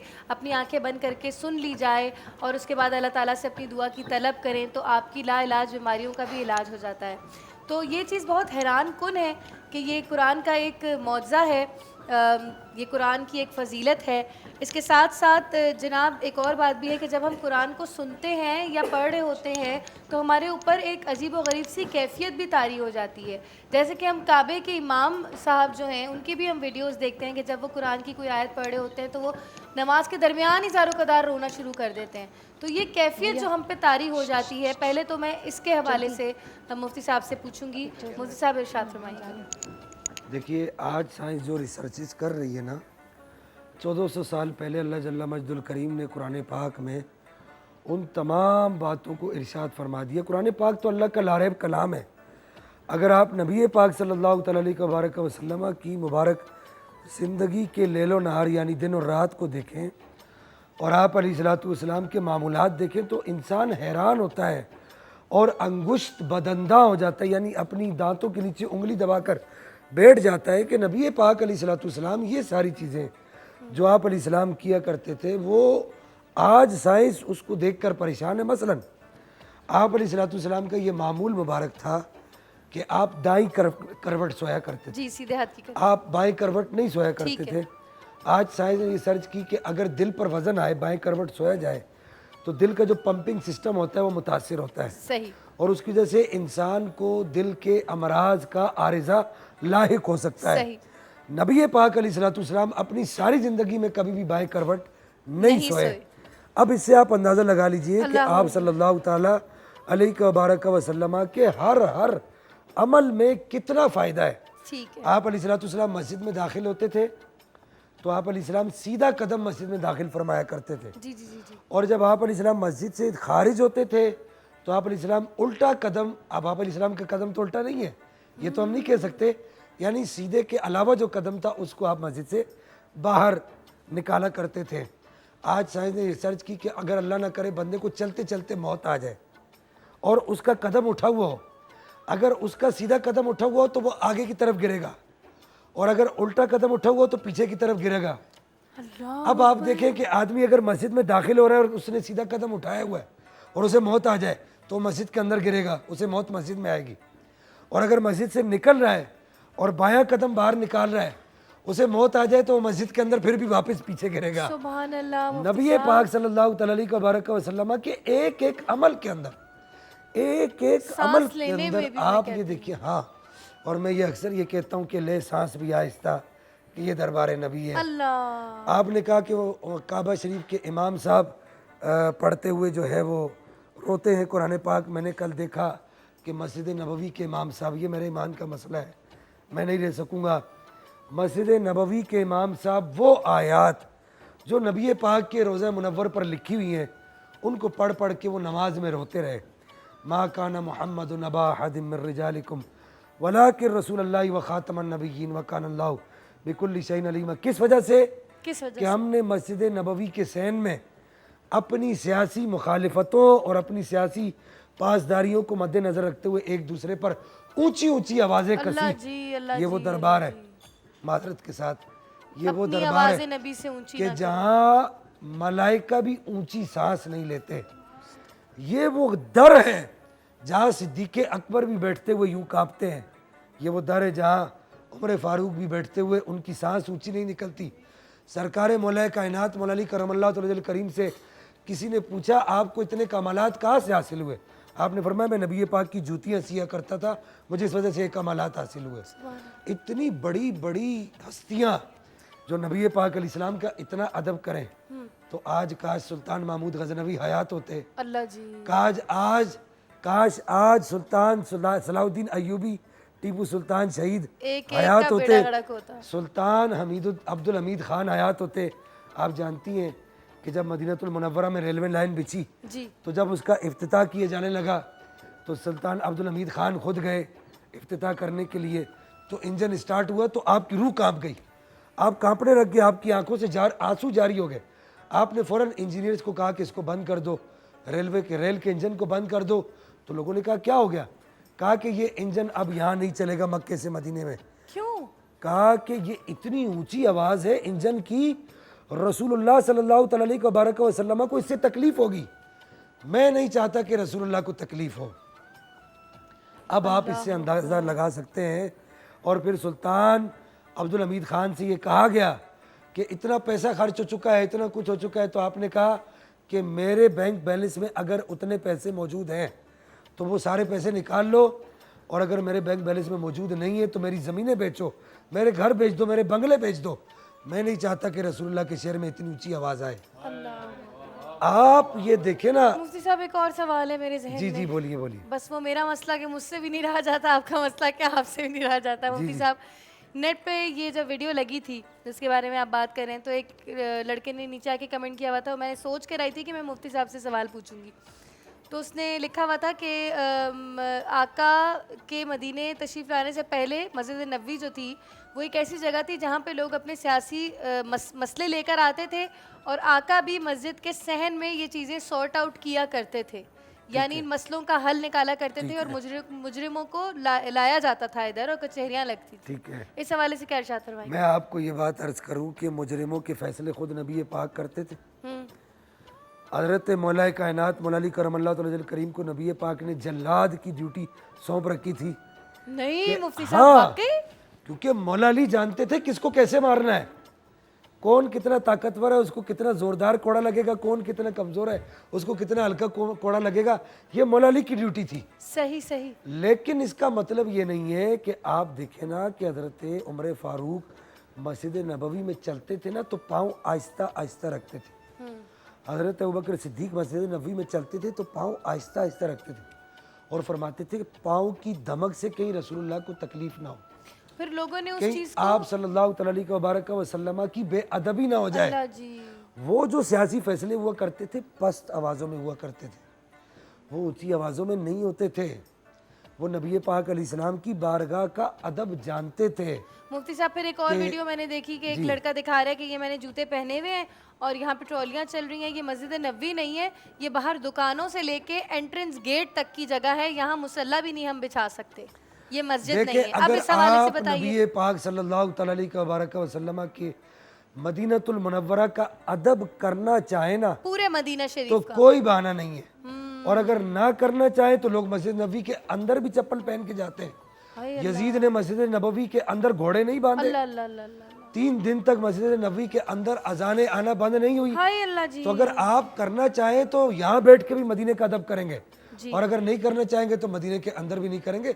ये कोई बातें नहीं है। हकीकत यही है कि हमने रसूलुल्लाह सल्लल्लाहु अलैहि वसल्लम के अदब को भुला दिया है। आप अलैहिस्सलाम का अदब मलूज़ खातिर रखना पड़ेगा। जिन लोगों से ये गलती हुई है वो जाके रसूलुल्लाह की बारगाह में माफ़ी मांगे।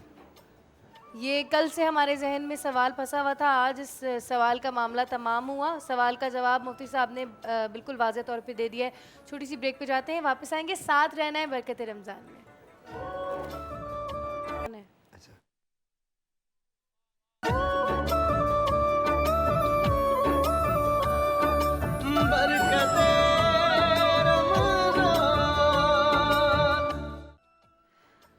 बरकत रमज़ान में वापस आ गए हैं और नज़ूल कुरान के हवाले से बात हो रही है 27वें रोज़े की निस्बत से, क्योंकि इस दिन नज़ूल कुरान हुआ था। हम लोगों ने साइंसी तहकीक जितनी आज तक हुई हैं कुरान से रिलेटेड उसके ऊपर बात भी कर ली। और अब आते हैं ज़रा तिलावत कुरान पाक के हवाले से। मुफ्ती साहब ये बताइएगा कि किस उम्र में बच्चों को कुरान पढ़ाना सिखाना शुरू करना चाहिए, और इसके अलावा हिफ्ज़ के हवाले से क्या क्या फ़ज़ाइल हैं। मुझे तो बड़ा शौक़ है मेरी बेटी कुरान हिफ्ज़ करे, क्योंकि मैंने कहीं सुन लिया था कि जन्नत में ताज पोशी होगी, अल्लाह ताला ताज पोशी करेंगे मैदान माशर में। तो मेरी बेटी कहती है मम्मा मैं कुरान हिफ्ज़ करूँगी क्योंकि मुझे आपको क्राउन पहनाना है, आपको ताज पहनाना है इसलिए।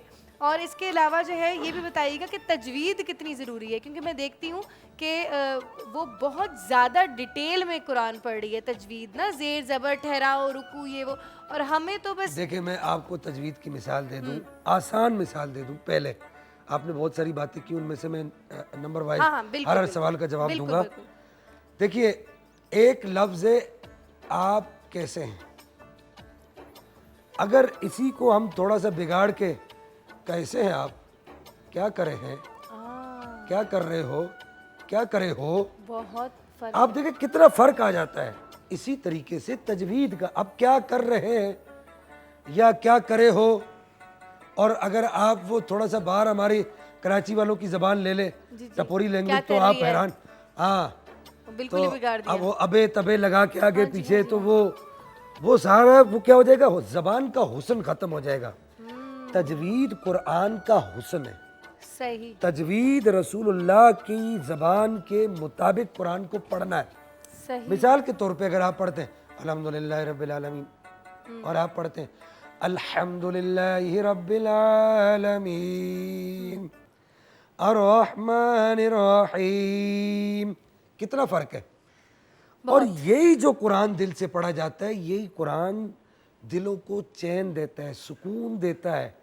हमने आप तो बात कर रही कि दिमाग रिलैक्स होता है, हमने वल्लाहिल अज़ीम रोज़े की हालत में हूँ और 27वां रोज़ा है, और आज वो दिन है जो 70 साल के बाद आया है, क्योंकि जब पाकिस्तान आज़ाद हुआ था शब जुमा थी, 27वीं रात थी, आगे जुमा का दिन था, तो 70 साल के बाद आज फिर वो रमज़ान आया है। तो मैं आपको ये अर्ज़ करूं कि मैंने अपनी आंखों से कैंसर के मरीज़ ठीक होते हुए दिखे तिलावत कुरान सुनने की वजह से। जी जी, मैं वो सूरह रहमान की बात कर रहे हैं। हाँ, सूरह रहमान, सूरह यासीन। अच्छा ये भी अर्ज़ करूं कि पूरे कुरान में से आप कुछ भी पढ़ें शिफा है। सही। सूरह फातिहा पढ़े शिफा है, सूरह यासीन पढ़े शिफा है, सूरह मुज़म्मिल पढ़े शिफा है, सूरह रहमान कुछ भी पढ़े पूरे कुरान में से शिफा है। लेकिन उसके साथ साथ ये भी आपसे एक आम बात मैं नाज़रीन से अर्ज़ करूँगा कि कुरान को सिर्फ बीमारियों की शिफा के लिए नहीं पढ़ें, कुरान को अमल करने के लिए भी पढ़ें, उस पर अमल भी करना है। बग़ैर अमल के कुरान पाक को नहीं पढ़ना। अब हमारा अलमिया ये है कि हम ये कहते हैं कि जी खा ज़बर खा लाम ज़बर ला, खाला का ज़बर का खाला का, हम ये जानने की कोशिश नहीं करते कि खाला का माना क्या है। मैं वो उसी सवाल की तरफ आ रही थी कि हिफ्ज़ करना ज़्यादा इम्पोर्टेंट है या आलिम बनना, मतलब इल्म उससे तफसीर पढ़ना ज़्यादा ज़रूरी है या हिफ्ज़ करना? आलिम का तो एक पूरा प्रोसेस है 8 साल का, 10 साल का। आलिम की फजीलत हाफिज से ज़्यादा है। आलिम आयतें पढ़ेगा, जन्नत की मनाजिल तय करेगा, और आलिम तफसीर बयान करेगा, करता रहेगा, वो जन्नत की मनाजिल तय करता रहेगा। इसकी 6666 आयतें ख़त्म हो जाएंगी, लेकिन उसकी तफसीर ख़त्म नहीं होगी, वो और ऊपर जाता जाएगा। उसका मकाम इतना बुलंद है आलिम का। सुभान अल्लाह, सुभान अल्लाह, ज़बरदस्त। मुफ्ती साहब अफ्तार का वक्त करीब है, दुआ फरमा दीजिएगा। अल्हम्दुलिल्लाह रब्बिल आलमीन वस्सलातु वस्सलामु अला अशरफिल अंबिया वल मुरसलीन। अल्हम्दुलिल्लाह रब्बिल आलमीन वस्सलातु वस्सलामु अला अशरफिल अंबिया वल मुरसलीन। या रब्बल आलमीन या अरहमर राहिमीन या ज़ल जलाली वल इकराम। हमारी आज की इस नशिस्त को जो कुरान पाक के नुज़ूल के एतबार से हुए समय कोई गलती कोताही लग़ज़िश हो गई, माफ़ फरमा। हमारे तमाम सगीरा कबीरा गुनाहों को माफ़ फरमा। हमारे वालिदैन की बख्शिश व मग़फ़िरत फरमा। पूरी उम्मत मुस्लिमा से दरगुजर फरमा। या रब्बल आलमीन, आज जुम्मतुल विदा है, तेरी बारगाह में अर्ज़ करते हैं जहाँ जहाँ मुसलमान परेशान हाल है, ए पाक परवरदिगार उनकी परेशान हाली को दूर फरमा। नबी पाक अलैहिस्सलाम की बारगाह के अदब को मलूज़ खातिर रखने की तौफीक अता फरमा। मदीनतुल मुनव्वरा के आदाब को मलूज़ रखने की तौफीक अता फरमा। या रब्बल आलमीन मेरे मुल्क पाकिस्तान की खैर फरमा, मेरे मुल्क पाकिस्तान को इस्तेहकाम अता फरमा। या रब्बल आलमीन ईमान, इत्तेहाद, तंजीम और यकीन मुहकम, इन 4 बुनियादों पर कायद आज़म मोहम्मद अली जिन्ना साहब ने मुल्क पाकिस्तान की बुनियाद रखी। इन्हीं 4 बुनियादों पर मेरे मुल्क पाकिस्तान को कायम फरमा। ईमान की सलामती अता फरमा, ईमान की सलामती अता फरमा। वसल्लल्लाहु तआला अला खैरि खल्किही व नूरि अर्शी व ज़ीनति फर्शी व क़ासिम रिज़्क़िही सय्यिदिना मौलाना मुहम्मद व अला आलिहि।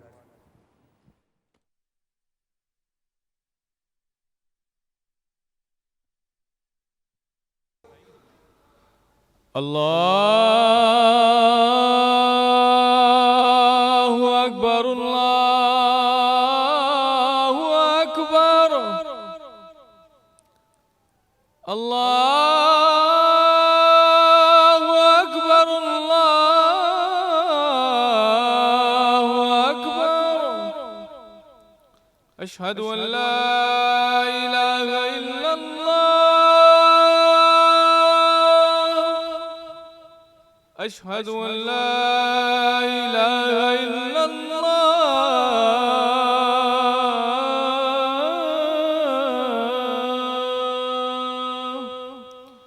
अशहदु अन्ना मुहम्मदर रसूलुल्लाह,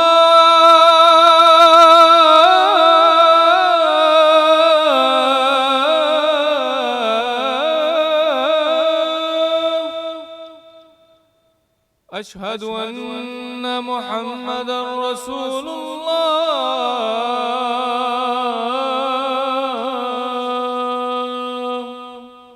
हय्या अला सलाह,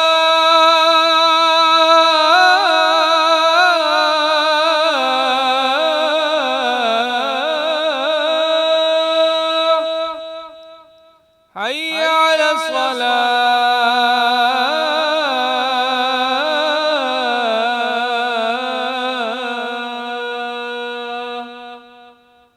हय्या अलल फलाह,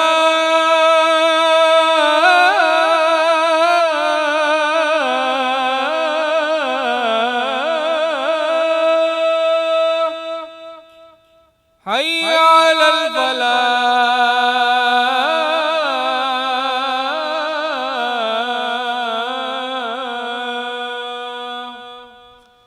अल्लाहु अकबर, अल्लाहु अकबर, ला इलाहा इल्लल्लाह। बिस्मिल्लाहिर्रहमानिर्रहीम। अल्लाहुम्मा रब्ब हाज़िहि दाअवति ताम्मा वस्सलातिल क़ाइमा आति मुहम्मदनिल वसीलता वल फ़ज़ीला वद्दरजतर रफ़ीआ वबअसहु मक़ामम महमूदनिल्लज़ी वअदता वरज़ुक़ना शफ़ाअतहु यौमल क़ियामा इन्नका ला तुख़्लिफ़ुल मिआद। सदक़ल्लाहु। शुक्र अल्हम्दुलिल्लाह, रोज़ा अफ्तार हो चुका है। आप लोग भी अब अपनी मगरिब की नमाज़ पढ़ें और हमारे लिए ख़ुसूसी दुआ कीजिएगा। कल फिर मिलेंगे इंशाल्लाह न्यूज़ 1 पे 3:45 पे। तब तक के लिए दीजिए दुआ मलिक को इजाज़त। अल्लाह हाफ़िज़।